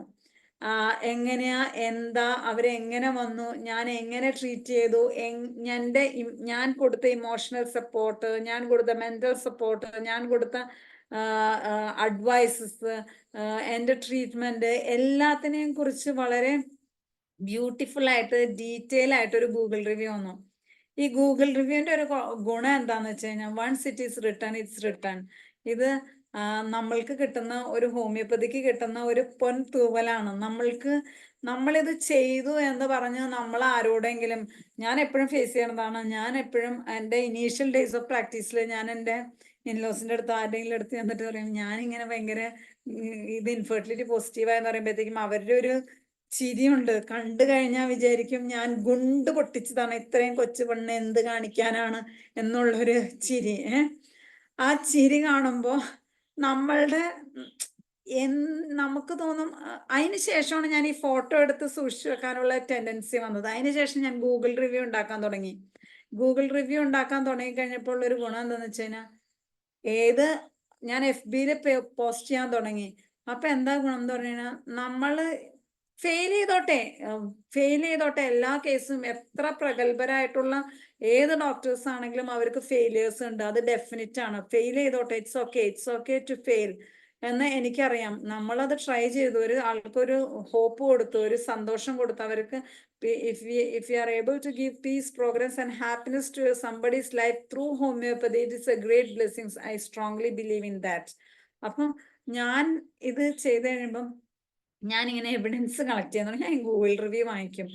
ഞാൻ ഇത്രയും അത് ബ്യൂട്ടിഫുൾ ആണ്. അതിന്റെ ഫസ്റ്റ് സെന്റൻസ് ഒക്കെ, അതും ഒരു ഭയങ്കര ഇംഗ്ലീഷ് ലിറ്ററേച്ചറിൽ പുള്ളി നല്ല അടിപൊളിയായിട്ടാണ് ഒരു ഗൂഗിൾ റിവ്യൂ എനിക്ക് കിട്ടുന്നത്.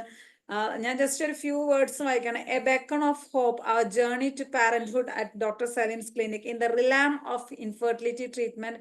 Dr. Salim's clinic stands a beacon of hope and amidst storm.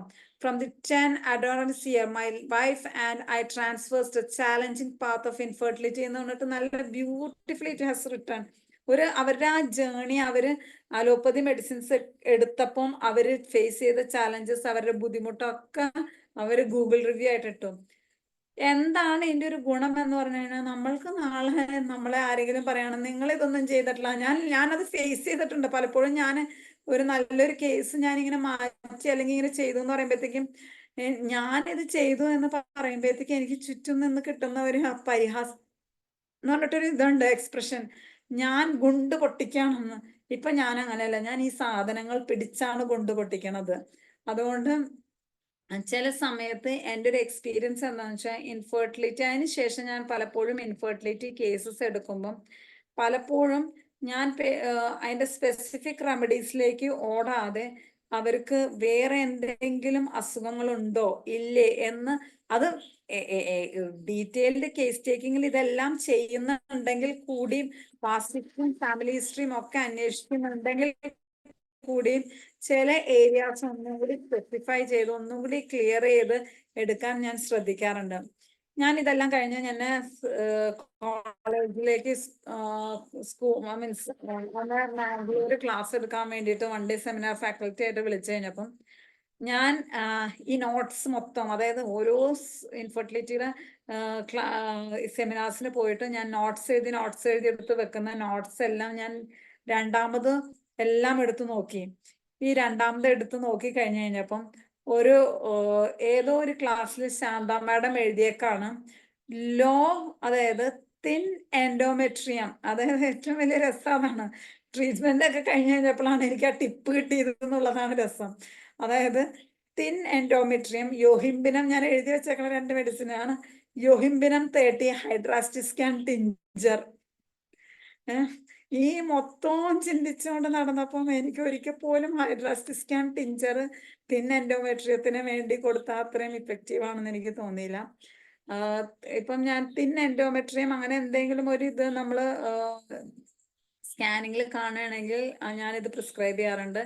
Even thick endometrium, endometrial proliferation അങ്ങനത്തെ ഒക്കെ കേസസ് വരികയാണെന്നുണ്ടെങ്കിൽ ഞാൻ കൂടുതലും ഹൈഡ്രോകോട്ടൈൽ ടിഞ്ചർ ഞാൻ കൊടുക്കാറുണ്ട്. ഹൈഡ്രോകോട്ടൈൽ ടിഞ്ചർ എനിക്ക് റിസൾട്ട് ചില കേസുകളിൽ തരാറുണ്ട് വിത്ത് കൽക്കേരിയ കാർബൺ.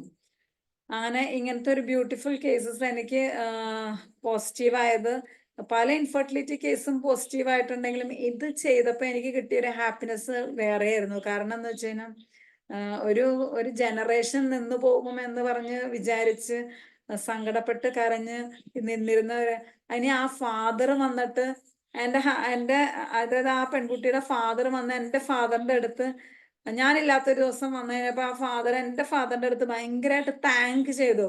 അതായത് ഇങ്ങനെ ട്രീറ്റ്മെന്റ് ഇങ്ങനെയായി എന്ന് പറഞ്ഞു.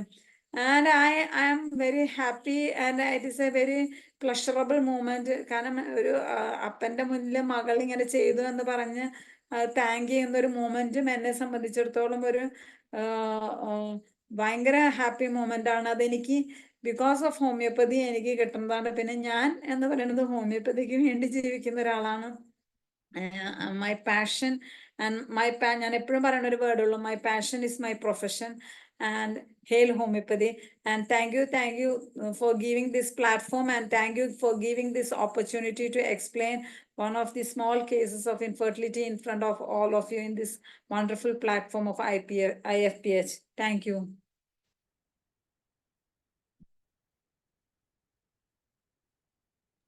ഓക്കെ ഡോക്ടർ ജസ്ലിൻ, വളരെ നല്ല ഒരു കയ്യടി അർഹിക്കുന്ന വളരെ നല്ല വാല്യുബിൾ ആയിട്ടുള്ള ഒരു കേസ് തന്നെയാണ് ഡോക്ടർ പറഞ്ഞത്. ആണെന്ന് വെച്ചാൽ നീ ഇതിൽ കൂടുതൽ ഹോമിയോപ്പതി ഇനി എന്ത് ചെയ്യണം? ഒന്നും ചെയ്യാനില്ല. ഒരു പാരമ്പര്യം നിലനിർത്തി കൊടുക്കാൻ പറ്റുന്നതിൽ കൂടുതൽ ആ കുടുംബത്തിന് എന്താ ചെയ്തു കൊടുക്കാനുള്ളത്? ഒന്നും ചെയ്തു കൊടുക്കാനില്ല. അപ്പൊ അത് വളരെ വലിയൊരു കാര്യം തന്നെയാണ് ഹോമിയോപ്പതി കൊണ്ട് ഡോക്ടർ അവർക്ക് ചെയ്തു കൊടുത്തത്. വളരെ നല്ലൊരു കയ്യടിയാണ് അതിന് അർഹിക്കുന്നത്. എന്തായാലും വെൽ ഡൺ. പിന്നെ ഇനി നമുക്ക് സമയമുണ്ട് ഒരുപാട്, 40 ആവുന്നതേ ഉള്ളൂ. മറ്റെന്തെങ്കിലും ഡോക്ടർക്ക് എന്തെങ്കിലും ഇൻഫെർട്ടിലിറ്റി ട്രീറ്റ്മെന്റിൽ കേസ് അല്ലാതെ ശ്രദ്ധിക്കേണ്ട കാര്യങ്ങളോ? ഡോക്ടറെ ചില ചോദ്യങ്ങളാ ക്വസ്റ്റ്യനായിട്ട് വന്നിട്ടുണ്ട്, എല്ലാം വെച്ച് അത് സമയമുണ്ടല്ലോ. ഡോക്ടർക്ക് ഇനി എന്തെങ്കിലും കൂടി ആഡ് ചെയ്യാനുണ്ടോ? എന്തെങ്കിലും പറയാൻ? ഇൻഫെർട്ടിലിറ്റി ഞാൻ ഒരുമാതിരിപ്പെട്ട നമ്മളുടെ കേരളത്തിലുള്ള എല്ലാ ഇൻഫെർട്ടിലിറ്റി ഡോക്ടേഴ്സിന്റെയും ക്ലാസ് ഞാൻ എവിടെയൊക്കെ മുക്കും മൂലയിലുണ്ടോ ഞാൻ പോയി അറ്റൻഡ് ചെയ്ത് നോട്ട്സ് ഉണ്ടാക്കി അതിൻ്റെ ഒരു ഇതുണ്ടാക്കി ഞാൻ വെച്ചിരിക്കുന്ന ഒരാളാണ്. ഫെയിലിയർ ഉണ്ടാവും. ഞാൻ എപ്പോഴും പറയാറുണ്ട് ഇൻഫെർട്ടിലിറ്റി, ഞാൻ അതും തുറന്നു പറയണം. ഇൻഫെർട്ടിലിറ്റി നമ്മളുടെ മുന്നിൽ വരുന്ന സമയത്ത് ഒരിക്കലും അത് സക്സസ് ആവും എന്ന് വിചാരിച്ചല്ല ഞാൻ അത് കേസ് എടുക്കുന്നത്. സക്സസ് ആവണേ എന്ന് വിചാരിച്ചിട്ടാണ്. ഞാൻ എൻ്റെ മാക്സിമം ഇൻപുട്ട് അതിലിടും, ഔട്ട്പുട്ട് കിട്ടണമേ എന്ന് ഞാൻ വിചാരിക്കുന്നു. പിന്നെ ഞാൻ എപ്പോഴും പറയാറുണ്ട്, ഇൻഫെർട്ടിലിറ്റി എന്ന് പറയുന്ന ഏരിയയിൽ നമ്മൾ പേഷ്യന്റ് നമ്മുടെ മുന്നിൽ വന്നിരിക്കുന്ന സമയത്ത് നമ്മൾ അവരെ കയ്യിലെടുക്കേണ്ട, അതായത് we should gain their confidence. അതായത് അവർക്ക് ഈ ഡോക്ടർ കുഴപ്പമില്ല, നമുക്ക് ഡിസ്കസ് ചെയ്യാം എന്നുള്ളൊരു കോൺഫിഡന്റ് ഗെയിനിങ് ഗെയിം നമ്മൾ ആദ്യം കളിക്കണം എന്നാണ് ഞാൻ പറയണത്. എന്നിട്ടാണ് സെക്കൻഡ് കംസ് പ്രിസ്ക്രിപ്ഷൻ എന്നാണ് എനിക്ക് തോന്നിയിട്ടുള്ളത്. കാരണം ഞാൻ മനസ്സിലാക്കി കൊടുത്ത എല്ലാ ഡോക്ടേഴ്സിനും പ്രിസ്ക്രിപ്ഷൻ അറിയാം, എല്ലാ ഡോക്ടേഴ്സിനും അറിയാം, മെഡിസിൻസും അറിയാം, പ്രിസ്ക്രിപ്ഷനും അറിയാം, പാസ്റ്റ് ഹിസ്റ്ററിയും ഫാമിലി ഹിസ്റ്ററി ഇതൊക്കെ എടുത്തു കഴിഞ്ഞാൽ ഇത് സിഫിലിറ്റിക്ക് പോകാം. ഇപ്പൊ ഞാൻ ഈ ചിന്തിച്ച എല്ലാ പാറ്റേണിലും എല്ലാ ഡോക്ടേഴ്സിനും ചിന്തിക്കാൻ അറിയണതാ. പ്രോബ്ലം എന്താന്ന് വെച്ച് കഴിഞ്ഞാൽ പേഷ്യന്റിന്റെ കോൺഫിഡൻസ് ഗെയിൻ ചെയ്ത് അവര് നമ്മളുടെ കൂടെ ഒരു 6 to 6, ഞാൻ എപ്പോഴും പേഷ്യന്റ് ഫസ്റ്റ് സിറ്റിംഗ് അല്ലെങ്കിൽ സെക്കൻഡ് സിറ്റിംഗ് വരുമ്പോൾ തന്നെ ഞാൻ പറയാതെ അവരുടെ അടുത്ത് പറയും, ഒരു 1.5 വർഷമെങ്കിലും സമാധാനത്തോടെ ഇരിക്കണം കേട്ടോ, എന്നിട്ട് നമുക്ക് വേറെ പോവാട്ടോ എന്ന് പറയും. അതിന്റെ ഇടയിൽ ഓടാൻ നിൽക്കണവരുണ്ട്, ഡോക്ടറെ വീട്ടിൽ നിന്ന് പ്രഷർ IVF ചെയ്യുക അങ്ങനെ എങ്ങനെയെന്ന് പറയുമ്പോൾ ഇറ്റ്സ് ഓക്കെ. ഞാൻ പറയും അവരോട് പോകാൻ, ഒരിക്കലും വേണ്ട വേണ്ട നിങ്ങൾ പോകണ്ട, ഞാൻ ഒരിക്കൽ പോലും പറയാറില്ല. ഇപ്പൊ ഞാൻ തന്നെ പറയാം, റീസെന്റ് എൻ്റെ ഒരു ഫ്രണ്ട് മൈസൂറിൽ നിന്ന് തന്നെ വിളിച്ചിട്ട് ഞാൻ ആ മൈസൂർ പോയപ്പോ ഒരു ട്രിപ്പിന് പോയപ്പോ ഞാൻ അവിടെ ചെന്ന് കേസ് എടുത്തതാണ് ഈ കപ്പിൾസിന്റെ. ജസ്റ്റ് ഹാർഡ്ലി ഒരു 5 months അവർ ട്രീറ്റ്മെന്റ് എടുത്തുള്ളൂ. അതായത് ഞാൻ മെഡിസിൻസ് പറഞ്ഞു കൊടുക്കും, എൻ്റെ ക്ലാസ്മേറ്റ് അവിടെ പ്രിസ്ക്രിപ്ഷൻ കൊടുക്കും, അങ്ങനെയാണ് അത് ട്രീറ്റ് ചെയ്തത്. അപ്പം ഒരു 5 months കഴിഞ്ഞപ്പോൾ അവരെൻ്റെ അടുത്ത് ഫോൺ വിളിച്ചിട്ട് എൻ്റെ അടുത്ത് എൻ്റെ ക്ലാസ്മേറ്റ് പറഞ്ഞു, ജസ്റ്റിൻ വീട്ടിൽ നിന്ന് ഭയങ്കര പ്രഷറാണ്, കാരണം അവരുടെ കോ ബ്രദർ വൈഫാണ്. അപ്പം വീട്ടിൽ നിന്ന് ഭയങ്കര പ്രഷർ, IVF ചെയ്യുന്ന പറഞ്ഞ് പ്രഷറാണെന്ന് പറഞ്ഞപ്പോൾ ഞാൻ പറഞ്ഞു ചെയ്തോളാൻ പറയൂ. ഞാൻ അവിടെ നോ പറയാറില്ല. കാരണം എന്ന് വെച്ച് കഴിഞ്ഞാൽ നമ്മള് അവിടെ പിടിച്ചു വെച്ച് കഴിഞ്ഞാൽ നമുക്ക് ഫുൾ ചെയ്ത് തീർക്കാൻ പറ്റുന്നില്ല. കാരണം ഇതിൽ പല ഫാക്ടേഴ്സ് ഉണ്ട്, നമ്മുടെ മെഡിസിൻസ് മാത്രമല്ല, ഇത് ദൈവം എന്ന് പറയുന്ന ഒരു അദൃശ്യ ശക്തിയുണ്ട്. ഈ അദൃശ്യ ശക്തിയുടെ ഒരു പ്രഭാവം അവിടെ വരണം. അവരുടെ രണ്ടുപേരും നല്ലൊരു മാനസികാവസ്ഥയും ശാരീരികാവസ്ഥയും ഇരിക്കണം. അവർക്ക് നല്ലൊരു അന്തരീക്ഷത്തിലും സമാധാനത്തോടെ സന്തോഷത്തോടെ ബന്ധപ്പെടാൻ പറ്റണം. ഇങ്ങനെ പല പല ഫാക്ടേഴ്സ് ഒരുമിച്ച് വരുമ്പോൾ മാത്രമാണ് ഒരു കുട്ടി, ഞാൻ എപ്പോഴും പറയും, ഒരു സ്കിൻ സോറിയാസിസോ ഒരു സ്കിന്നോ ജലദോഷമോ പനിയോ തൊണ്ടവേദനയോ ചികിത്സിക്കുന്ന പോലെയല്ല ഇൻഫെർട്ടിലിറ്റി. നമ്മള് ഇൻഫെർട്ടിലിറ്റി എന്ന് പറയുമ്പോൾ വേറൊരു അവരെ പല ഫാക്ടേഴ്സും ഡിപ്പെൻഡ് ചെയ്തിട്ട് നമുക്ക് റിസൾട്ട് കൊടുക്കാൻ പറ്റുന്നതാണ്. ഇപ്പൊ റീസെന്റ് വേറെ 2 ഹൈപ്പർപ്രൊലാക്റ്റിനീമിയ കേസസ്, രണ്ടെണ്ണം എൻ്റെ പോസിറ്റീവായി ഹൈപ്പർപ്രൊലാക്റ്റിനീമിയ. അത് രണ്ടും അതിലൊക്കെ എനിക്ക് ശരിക്കും പറഞ്ഞാൽ കോമൺ പ്രിസ്ക്രിപ്ഷനാണ് ഞാൻ പോവാറ്. പക്ഷെ അത് പോകുമ്പോൾ നല്ല ഹെൽപ്പ് ചെയ്ത് എനിക്ക് വരാറുമുണ്ട്. പക്ഷെ ഞാൻ മനസ്സിലാക്കിയത് എല്ലാ ഡോക്ടേഴ്സിനും ഇത് ചെയ്യാൻ പറ്റും. പക്ഷെ പ്രോബ്ലം എന്താ വെച്ച് കഴിഞ്ഞാൽ ഈ പറഞ്ഞ പോലെ അവര് നമ്മുടെ അടുത്ത് നമ്മുടെ കൂടെ ചേർന്ന് നിൽക്കുക എന്നുള്ളത് വലിയൊരു ഘടകമാണ്. നമ്മളെ വിശ്വസിച്ച് നമ്മളിൽ അർപ്പിച്ച് നമ്മുടെ കൂടെ നിന്ന് പ്രതീക്ഷ അർപ്പിച്ച് നമ്മുടെ കൂടെ നിൽക്കുക എന്ന് പറയുന്നത് വലിയൊരു കാര്യമാണ്. ഡോക്ടറെ, അപ്പോ അത് ഇനി എന്തെങ്കിലും സംശയങ്ങളുണ്ടെങ്കിൽ ഒന്ന് ചോദിക്കാം. ചാറ്റ് ബോക്സിൽ ഇടുന്നതിനെക്കാട്ടി നല്ലത് നേരിട്ട് ചോദിക്കുന്നതായിരിക്കും. ബാക്കിയുള്ളവർക്കും അത് പ്രയോജനം ചെയ്യും. ഒന്ന് വീഡിയോ ഓണാക്കി ഡോക്ടറോട് എന്ത് വേണമെങ്കിലും ചോദിക്കാം. അപ്പോഴേക്കും ഒന്ന് ഹാൻഡ് റൈസ് ചെയ്താൽ വളരെ ഉപകാരമായിരിക്കും. അപ്പോഴത്തേക്കും ഞാനൊരു ചോദ്യം ചോദിക്കട്ടെ, ഇതുവരെ എത്ര കേസുകൾ ഏകദേശം പോസിറ്റീവായി കാണും? ഏകദേശം 50-ന് മേളിലുണ്ട് ഡോക്ടറെ. ഞാൻ 50-ന് മേളിൽ എന്തെല്ലാം. ഞാൻ 15 വർഷമായി. പക്ഷെ ശരിക്കും ഇൻഫെർട്ടിലിറ്റി ട്രീറ്റ് ചെയ്യാൻ തുടങ്ങിയിട്ട് ഒരു 8 വർഷമൊക്കെ ആയിട്ടുള്ളൂ. അതിനും പക്ഷെ ഞാൻ കൗണ്ട് ചെയ്തതാണ് കേട്ടോ. പക്ഷെ എനിക്ക് അല്ലാതെയും പോസിറ്റീവ് കേസസ് വരുന്നുണ്ട്. ഇപ്പൊ ഈ റീസെന്റ് കൊടുത്തിട്ട് more than 60 എന്തായാലും ഉണ്ട്. കാരണം ചിലതൊക്കെ വരണത് എങ്ങനെയാന്ന് വെച്ച് കഴിഞ്ഞാൽ കൊച്ചിന് ജലദോഷമാ. അപ്പൊ ഇവരെന്റെ അടുത്ത് ഇൻഫെർട്ടിലിറ്റി വന്ന അത് അന്ന് മെഡിസിൻ കഴിച്ചിട്ട് പിന്നെ പ്രഗ്നന്റ് ആയി ഡോക്ടറെ. അപ്പൊ എനിക്ക് മനസ്സിലായി, നമ്മള് ഇത് പറഞ്ഞില്ലെങ്കിൽ, അതായത് നമ്മള് ആദ്യമൊന്നും എനിക്ക് അറിയില്ലായിരുന്നു ഈ ടെക്നിക്ക്. അതായത് ഞാൻ പേഷ്യന്റെ അടുത്ത് എപ്പോഴും പറയും, പോസിറ്റീവ് ആയാൽ, ഇപ്പൊ പറയാറുണ്ട്, പോസിറ്റീവ് ആയാൽ പറയണം കേട്ടോ. കാരണം അതിൽ ചില മെഡിസിൻസ് എനിക്ക് 3 മാസം വരെ കണ്ടിന്യൂ ചെയ്യണം. അതുപോലെ തന്നെ പറയണ രണ്ടാമത് ഞാൻ പറയാം, എല്ലാ ഡോക്ടേഴ്സും ചെയ്യണം എന്ന് തന്നെയാണ് ഞാൻ പറയണത്. രണ്ടാമതൊരു കാര്യം ഞാൻ പറയണത്, പോസിറ്റീവ് ആയതുകൊണ്ട് കാര്യമായില്ല. നമ്മൾക്ക് ഫസ്റ്റ് സ്കാനിങ് ചെയ്യുമ്പോൾ ഹാർട്ട് ബീറ്റ് കിട്ടിയതിന് ശേഷം മാത്രമേ നിങ്ങൾ മെഡിസിൻസ് സ്റ്റോപ്പ് ചെയ്യാൻ പാടുള്ളൂ. അതുവരെയും നിങ്ങൾ മെഡിസിൻസ് കണ്ടിന്യൂ ചെയ്യണം എന്ന് തന്നെ ഞാൻ പറയുന്നത്. വളരെ സീരിയസും ആയി അല്ലേ? അതെ ഡെഫിനറ്റ്ലി. റീസെന്റ് എനിക്കൊരു പേഷ്യന്റ് നല്ല സുന്ദരി മോള. അപ്പം ഞാൻ വന്നിട്ട് അവര് എൻ്റെ അടുത്ത് വന്നെന്തിനാന്ന് വെച്ച് കഴിഞ്ഞാൽ പീരീഡ് ബ്രസ്റ്റ് ഫീഡിങ് അമിനോറിയാണ്. അപ്പൊ പീരീഡ് ആവണമെന്ന് പറഞ്ഞാൽ വന്നത്. അപ്പൊ ഞാൻ നോക്കുമ്പോ അവര് ഇൻഫെർട്ടിലിറ്റി ഞാനൊരു ട്രീറ്റ് ചെയ്തെല്ലാം കഴിഞ്ഞിട്ടുണ്ട് കോവിഡിന്റെ സമയത്ത്. ഈ അടുത്തുള്ള സമയം കൊച്ചിന് ഇപ്പൊ 2 വയസ്സായി. 2 വയസ്സായി നോക്കണം കൊച്ചിനെ. കോവിഡിന്റെ സമയത്ത് ഞാൻ ട്രീറ്റ് ചെയ്ത് ഒരു 1.5 വർഷം ഞാൻ ട്രീറ്റ് ചെയ്തിട്ടുണ്ട്. അതാ ലാസ്റ്റ് മെഡിസിൻ കൊണ്ട് ഞാൻ ദുബായി പോയപ്പോ ഡോക്ടറെ ആയി. ഇങ്ങനത്തെ കേസുകൾ വരും. ഈ അടുത്ത് വേറെ ഒരെണ്ണം വന്നതാണ്. കുട്ടിയും അതായത് 10 വർഷത്തിന് ശേഷം പ്രഗ്നന്റ് ആയതാണ്. അപ്പൊ അവര് വന്നത് എന്തിനാ വെച്ചാൽ ഒരു ഡിപ്രഷൻ പോലെയും ഹെഡേക്കും കൊണ്ടാണ് വന്നത്. അപ്പൊ ഞാൻ ചോദിച്ചു എന്ത് പറ്റി എന്നൊക്കെ ചോദിച്ചപ്പം അവര് പറയണെന്ന് വെച്ച് കഴിഞ്ഞാൽ ഡോക്ടർക്ക് ഓർമ്മയില്ലേ, ഞാൻ കുട്ടികളാവാതെ, അതായത് 10 വർഷം കുട്ടികളാവാതെ കുട്ടിയായി, പക്ഷെ ഡൈവോഴ്സായി. കുട്ടിയായി 2 വർഷം കഴിഞ്ഞപ്പോ ഡൈവോഴ്സായി. അപ്പം അത് കഴിഞ്ഞിട്ട് അവർക്ക് തലവേദനയും ഡിപ്രഷനും വന്നിട്ട് അതിന്റെ ഇതെടുക്കുമ്പോഴാണ് ഡോക്ടർക്ക് ഓർമ്മയില്ലേ, ഡോക്ടർ ട്രീറ്റ് ചെയ്ത് കൊച്ചാ. ഇങ്ങനത്തെ കേസുകളും ഇപ്പോഴും വരുന്നുണ്ട്. നമ്മുടെ അടുത്ത് നമ്മൾ ഇങ്ങനെ പറഞ്ഞിട്ട് കൂടി കൺവേ ചെയ്യാത്ത പേഷ്യൻസും വരുന്നുണ്ട്. ഡോക്ടറെ കേൾക്കുന്നില്ല. പോസിറ്റീവ് ആയാൽ ഉടനെ അലോപ്പതിയിലോട്ട് അങ്ങ് പോകും. അതെ അതെ അതെ, definitely definitely. Okay, doctor Bindiya hand raise ചെയ്തിട്ടുണ്ട്. നമുക്ക് ഡോക്ടറെ അൺമ്യൂട്ട് ചെയ്ത് സംസാരിച്ചു. നമസ്കാരം ഡോക്ടറെ. ആ ഡോക്ടറെ, ഈ ഹൈപ്പർ പ്രൊലാക്ടീമിയക്ക് ഏതാ കൊടുക്കാറ്? ഫീമെയിൽസിലെ പോലും ചിലപ്പോ വരാറുണ്ടല്ലോ അങ്ങനെ. കേട്ടില്ല. ഹൈപ്പർ പ്രൊലാക്ടീമിയ, പ്രൊലാക്റ്റിൻ കൂടുന്നത് ഹൈപ്പർ പ്രൊലാക്റ്റിൻ ചിലപ്പോ മെയിൽസിലും കാണുന്നുണ്ട് അങ്ങനെ. ടീനേജിൽ കാണുന്നുണ്ട്. ഇപ്പം ടീനേജ് കുട്ടികൾക്ക് ഈ അടുത്തും കൂടി എൻ്റെ അടുത്തൊരു അമ്മ ഫോൺ ചെയ്ത്, ഇറ്റലിയിൽ നിന്ന് ഫോൺ ചെയ്ത് അമ്മ ചോദിച്ചുള്ളൂ, ഡോക്ടറെ മോള് ഇതുപോലെ. അത് ഏറ്റവും വലിയ തമാശ എന്ന് വെച്ച് കഴിഞ്ഞാൽ ആ അമ്മ ഫോൺ ചെയ്ത് പറയണത് ഹൈപ്പർ പ്രൊലാക്ടീനിയമ അല്ല പറയണത്, ഈ കുട്ടീനെ ഫാറ്റ് ലേഡീസ് ആണെന്നുണ്ടെങ്കിൽ കൽക്കേരിയ കാർബ് നല്ല റിസൾട്ട് കിട്ടുന്ന pituitary 3x lower potency, pituitary 3x lower potency കൊടുത്തു കഴിഞ്ഞാൽ നന്നായിട്ട് വരാറുണ്ട്. ചില കേസുകളിൽ ഇത് ഫൈറ്റലാക്ക ഡി ടിഞ്ചർ ആയിട്ട് കൊടുക്കും.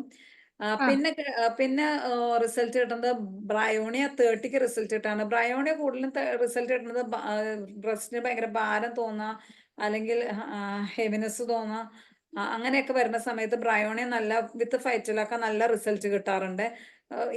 എനിക്ക് ഈ അടുത്ത് അതെ റീസെന്റ്ലിയും 2-3 കേസ് എനിക്ക് ഇങ്ങനെ പറയുമ്പോൾ നമ്മൾ കിട്ടുന്നുണ്ട്. പക്ഷെ ഫാറ്റ് ലേഡീസ് ആണെങ്കിൽ കൽക്കേരിയ കാർബ് കൂടുതൽ റിസൾട്ട് കിട്ടുന്ന സാധനമാണ്. പിന്നെ പിറ്റ്യൂട്ടറി 3x-ഉം 30-യും റിസൾട്ട് കിട്ടാറുണ്ട്. ചില സമയത്ത് ഇന്റർകറന്റ് ആയിട്ട് ഹൈപ്പോതലാമസും കൊടുക്കാറുണ്ട് ഇങ്ങനത്തെ കേസിൽ. പിന്നെ ഡോക്ടർ, ഈ ടെസ്റ്റോസ്റ്റിറോൺ ഒക്കെ കുറവുള്ള കണ്ടീഷനിലാണെങ്കിൽ? ടെസ്റ്റോസ്റ്റിറോൺ കുറവുള്ള കണ്ടീഷൻ എന്തിന്? മെയിലോ ഫീമെയിലോ?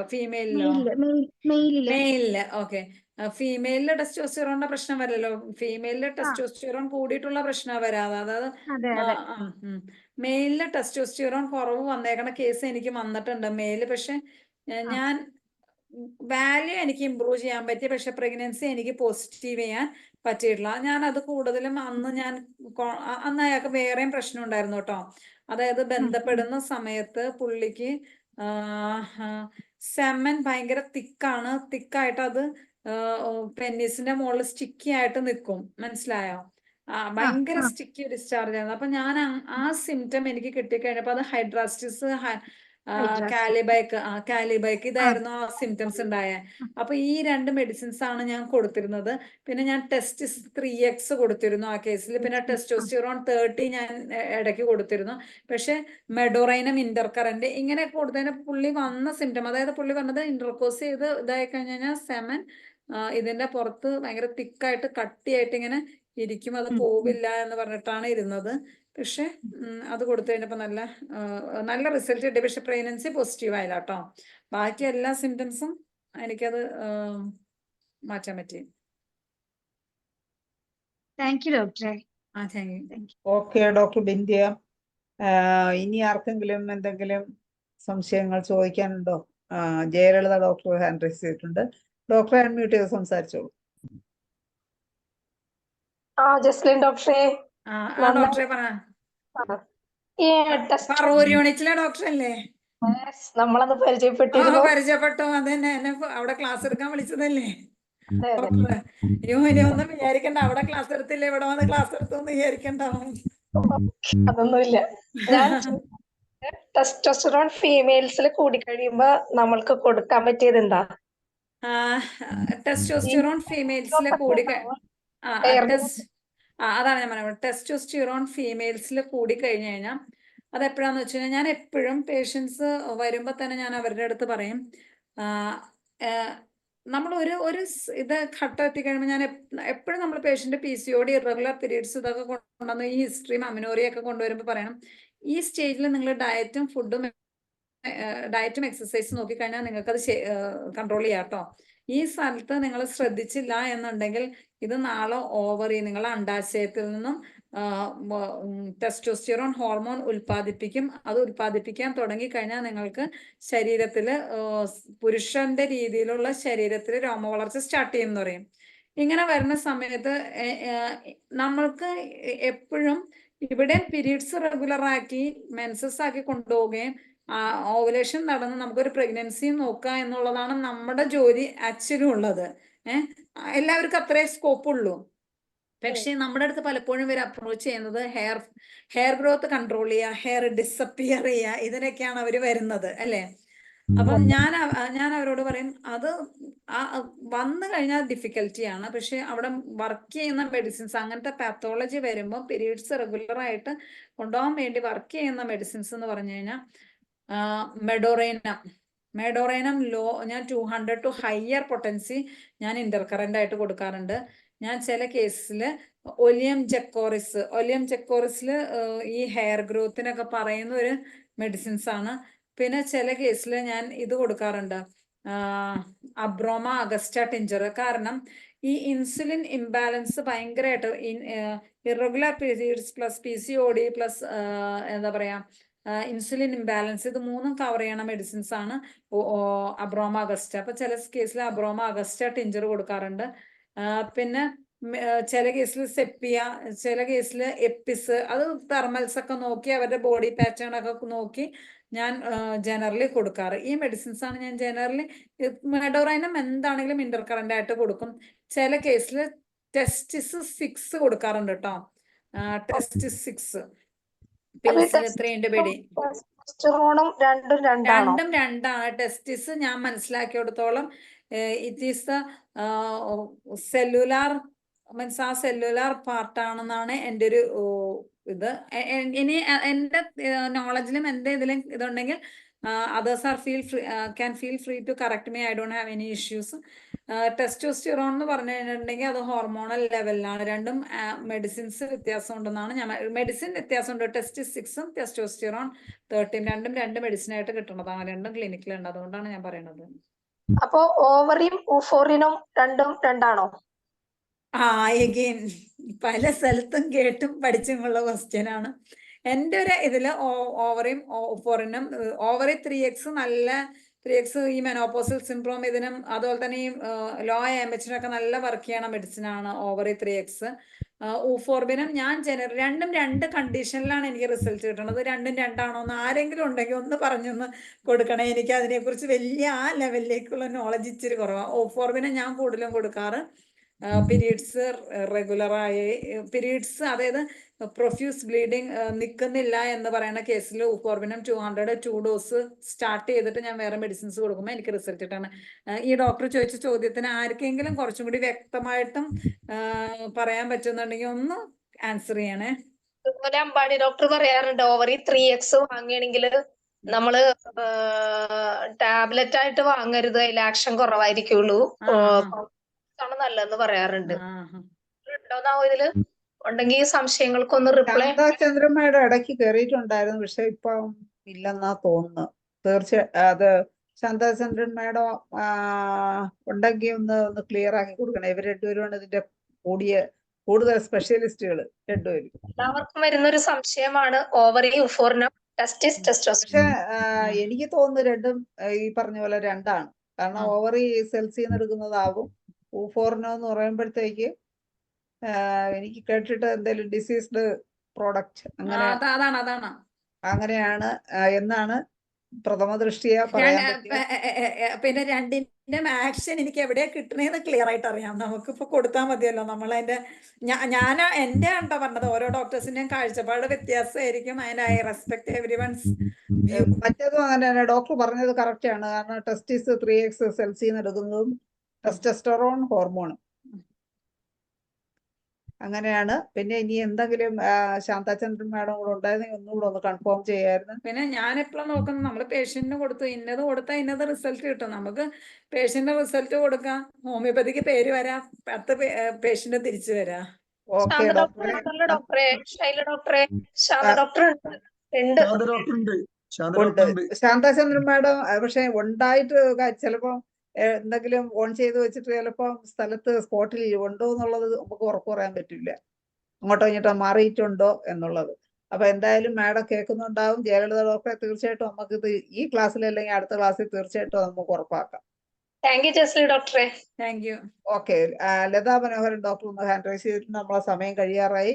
ഡോക്ടറെ എളുപ്പം ചോദിച്ചു. ഡോക്ടർ നമസ്കാരം. നമസ്കാരം ഡോക്ടറെ. ഇൻഫെർട്ടിലിറ്റിക്ക് പിന്നെ ടെസ്റ്റുകൾ ഏതെല്ലാം ടെസ്റ്റുകളാണ് മെയിലും ഫീമെയിലും മെയിനായിട്ടും? അതെ, കംപ്ലീറ്റ് പറയണ എനിക്ക് തോന്നുന്നു ഇനി ഒരു സെക്ഷൻ കൂടെ വേണ്ടി ഒരു സെക്ഷനും കൂടെ വേണ്ടി വരും. ഞാൻ പെട്ടെന്ന് ജിസ്റ്റ് ആയിട്ട് ഒന്ന് പറയാം.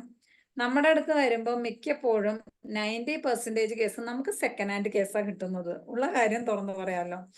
നമുക്ക് ആരും വന്ന് ഫസ്റ്റ് കേസൊന്നും എനിക്ക് കിട്ടാറില്ല. മിക്കതും IVF-ഉം കഴിഞ്ഞ് IUI-യും കഴിഞ്ഞ് എല്ലാ ടെസ്റ്റുകളും ചെയ്ത് വിത്ത് ഡീറ്റെയിൽ ഹിസ്റ്ററിയാണ് നമുക്ക് വരാറ്. എനിക്ക് അങ്ങനെ കിട്ടുന്നത്.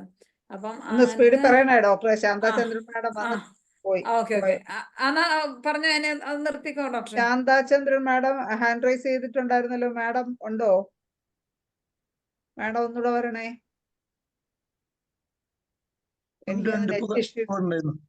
ഉണ്ടോ? ഉണ്ടല്ലോ മാഡം. വന്നിട്ടുണ്ടല്ലോ മാഡം. ജയലളിത ഡോക്ടർ ഒരു സംശയം ചോദിച്ചിട്ടുണ്ടായിരുന്നു. പറഞ്ഞു കേട്ടു. ടെസ്റ്റിസും ടെസ്റ്റസ്ട്രോണും ഒന്ന് തന്നെയാണെന്നാണ് എനിക്ക് തോന്നുന്നത്. ഞാൻ സാധാരണ ടെസ്റ്റസ്ട്രോൺ കുറവുള്ള കേസിൽ ടെസ്റ്റിസ് 3x കൊടുക്കും. നമ്മൾ ഹോർമോൺസ് കൂടുതലുള്ള സമയത്ത് പൊട്ടൻസി ടെസ്റ്റസ്ട്രോൺ കൊടുക്കും. ഒന്ന് ഓർഗൻ റെമഡി ആയിട്ട് നമുക്ക് കൊടുക്കാവുന്നതാണ് ടെസ്റ്റിസ്. ഓർഗൻസിന്റെ ഗ്രോത്തിനും ഓർഗൻ റെമഡി ആയിട്ട് കൊടുക്കുന്നതാണ്. ഓവറി കൊടുക്കുന്ന പോലെ തന്നെ നമുക്ക് ടെസ്റ്റിസും കൊടുക്കാം. അതല്ല നമ്മൾ അതിന്റെ ഒരു ഹോർമോൺ ലെവലൊക്കെ കറക്റ്റ് ചെയ്യാൻ വരുമ്പോഴാണ് നമ്മൾ ഓഫോറിനോ ടെസ്റ്റോസ്ട്രോണും ഒക്കെ കൊടുക്കുന്നത്. അപ്പോഴും മാഡം അതിപ്പോ രണ്ടെണ്ണമായിട്ട് തരുന്നത് എന്താന്ന് എനിക്ക് അറിഞ്ഞത്. ഇപ്പൊ ഞാൻ ടെസ്റ്റിസ് 1 10 മേടിക്കാൻ ചോദിച്ചപ്പോ ഓർക്കിഡ്നം 10 1 ആയിട്ടാണ് ആ മെഡിസിൻ വന്നിരിക്കുന്നത്. അപ്പൊ ആ ഒരു പൊട്ടൻറ്റൈസ്ഡ് ലെവലിലാണെന്ന് തോന്നണം അങ്ങനത്തെ ഒരു ഇത് വരുന്നത്.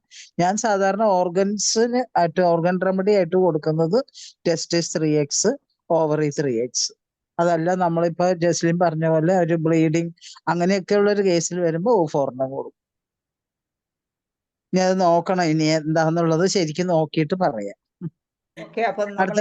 സംശയം ക്ലിയർ ചെയ്യുന്നതിന് വേണ്ടി നമുക്ക് അടുത്തൊരു ക്ലാസ്സിലേക്ക് നമുക്ക് നോക്കാം കേട്ടോ. അതുപോലെ തന്നെ ലതാ മനോഹരൻ എന്താ മാഡം പൂർത്തിയാക്കിക്കോളും. അതെ, നമ്മള് ഇതിന്റെ കറക്റ്റ് ആയിട്ട് ആധികാരികമായിട്ടുള്ള ഒരു ബുക്ക് ബ്ലാക്ക്വുഡിന്റെ മെട്രിയമെഡിക്കയിലാണ് ഇത് കറക്റ്റ് ആയിട്ട് കൊടുത്തിരിക്കുന്നത്. ഞാൻ ആ ബുക്ക് ബ്ലാക്ക്വുഡിന്റെ മാഡം ഒന്നും കൂടെ ഒന്ന് റെഫർ ചെയ്തേ. ഞാൻ ആ ബ്ലാക്ക്വുഡിന്റെ മെട്രിയമെഡിക്ക എനിക്ക് ഇന്നലെയാണ് കിട്ടിയത്. അപ്പൊ ഇനി അതൊന്ന് കറക്റ്റ് വായിച്ചു നോക്കിയിട്ട് തീർച്ചയായിട്ടും ഒരു സംശയങ്ങൾ നമ്മൾ മനസ്സിൽ വെച്ചോണ്ടിരിക്കാൻ പാടില്ല. എത്രയും പെട്ടെന്ന് ക്ലിയർ ചെയ്യേണ്ടതായിട്ടുണ്ട്. അതുപോലെ ലതാ മനോഹരൻ ഡോക്ടറെ ക്വസ്റ്റ്യൻ ഒരു വലിയ ക്വസ്റ്റ്യൻ ആണ്. അത് ഇനി പറയാൻ സമയമില്ല. നമുക്ക് 10 മണി കഴിഞ്ഞു. ഒരു സെക്കൻഡ് കൂടെ ഞാൻ ഡോക്ടറെ അതിന് ആ ഡോക്ടർക്ക് ഒരു മനസ്സിന്റെ ഒരു പ്രയാസം വേണ്ട.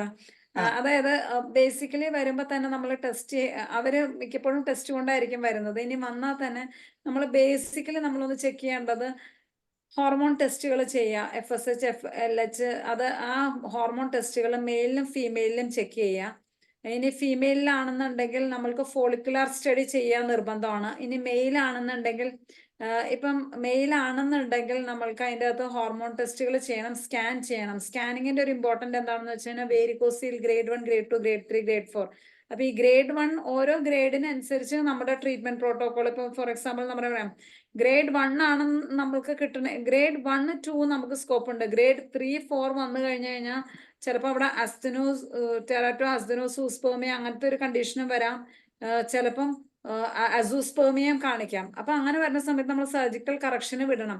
അപ്പൊ നമുക്ക് ആ പേഷ്യന്റിനെ റെഫർ ചെയ്യാനുള്ള നോളജും ഒക്കെ ഹെൽപ്പ് ചെയ്യുന്നത് നമുക്ക് ഈ ഇത് അറിഞ്ഞാലാണ്. അപ്പൊ നമുക്ക് ബേസിക് ഹോർമോൺ ടെസ്റ്റുകൾ ചെയ്യുക, സ്കാൻ ചെയ്യുക എന്നുള്ളതാണ് നമ്മളുടെ ബേസിക് ആയിട്ടുള്ളൊരു ടെസ്റ്റ് നമുക്ക് ചെയ്യാനുള്ളത്.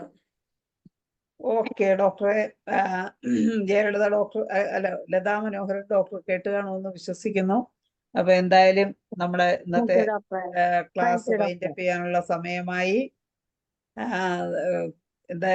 വളരെ നല്ലൊരു ക്ലാസ് ആയിരുന്നു ഡോക്ടറെ. ഇനിയും ഡോക്ടറുടെ ക്ലാസ്സുകൾ പ്രതീക്ഷിക്കുന്നു. ഡോക്ടർക്ക് നന്ദി പറയുന്നതിന് വേണ്ടി ഞാൻ ജയലളിത ഡോക്ടറെ ക്ഷണിക്കും. ജയലളിത ഡോക്ടറെ. ജയലളിത ഡോക്ടർ പോയെന്ന് തോന്നുന്നു. ജയലളിത ഡോക്ടർ ഇല്ലേ ഡോക്ടറെ? ജയലളിത ഡോക്ടറെ ഇല്ല. ലതാ മനോഹരൻ ഡോക്ടറെ ക്ഷണിക്കുന്നു. ലത ഡോക്ടർ ഇല്ലേ? നമസ്കാരം ഡോക്ടറെ. നമസ്കാരം ശൈല ഡോക്ടറെ. പിന്നെ എൻ്റെ പേരിലും IFPHന്റെ പേരിലും ഇത്രയും വളരെ നല്ല വിശദമായ ക്ലാസ് എടുത്ത് നമുക്ക് വളരെ ഉപയോഗപ്രദമായ 1 മണിക്കൂർ ചെലവഴിച്ചതിന് ജസ്ലിൻ ഡോക്ടർക്ക് എൻ്റെ പേരിലും IFPHന്റെ പേരിലും ഇവിടെ പങ്കെടുത്ത എല്ലാ ഡോക്ടേഴ്സിന്റെയും പേരിലും നന്ദി രേഖപ്പെടുത്തുന്നു. നന്ദി, നമസ്കാരം. നന്ദി ഡോക്ടർ ലത. അതുപോലെ തന്നെ ഇന്ന് നമ്മുടെ സെഷൻ ഇതോടുകൂടി വൈൻഡപ്പ് ചെയ്യാണ്. ഇന്നത്തെ ഈ സെഷനിൽ ഉണ്ടായിരുന്ന എല്ലാ ഡോക്ടർമാർക്കും ഒരിക്കൽ കൂടി നന്ദി പറഞ്ഞുകൊണ്ടും, നല്ല ക്ലാസ് എടുത്ത ഡോക്ടർ ജസ്ലിന് ഒരിക്കൽ കൂടി നന്ദി പറഞ്ഞുകൊണ്ടും, സംശയങ്ങൾ ചോദിച്ച ഡോക്ടേഴ്സിനും ശാന്താചന്ദ്രൻ മാഡത്തിനും എല്ലാവർക്കും, അതുപോലെ എല്ലാ ഡോക്ടേഴ്സിനും ഹോമിയോപ്പതി സ്നേഹികൾക്കും എല്ലാവർക്കും ഒരിക്കൽ കൂടി നന്ദി പറഞ്ഞുകൊണ്ട് ശുഭരാത്രി നേർന്നുകൊണ്ട് ഇന്നത്തെ സെഷൻ വൈൻഡപ്പ് ചെയ്യുന്നു. നന്ദി, നമസ്കാരം. ഡോക്ടർ നാളത്തെ അതിഥി നമ്മുടെ ഭാഗ്യലക്ഷ്മി ഡോക്ടർ ആണോ? അത് പറഞ്ഞില്ല. നാളെ ഭാഗ്യലക്ഷ്മി ഡോക്ടറുടെ സെഷനാണ്. അപ്പൊ നാളെ ഭാഗ്യലക്ഷ്മി മാഡത്തിന്റെ സെഷനാണ്. അപ്പൊ നമുക്ക് ഒരുപാട് മെഡിസിനും അതും ഇതൊക്കെ കിട്ടും. എല്ലാവരും നാളത്തേക്ക് റെഡിയായി ക്ലാസ്സിൽ കയറണം. അതിനായി റെഡിയായിരിക്കുക. എല്ലാവർക്കും ഗുഡ് നൈറ്റ്. ഓക്കെ.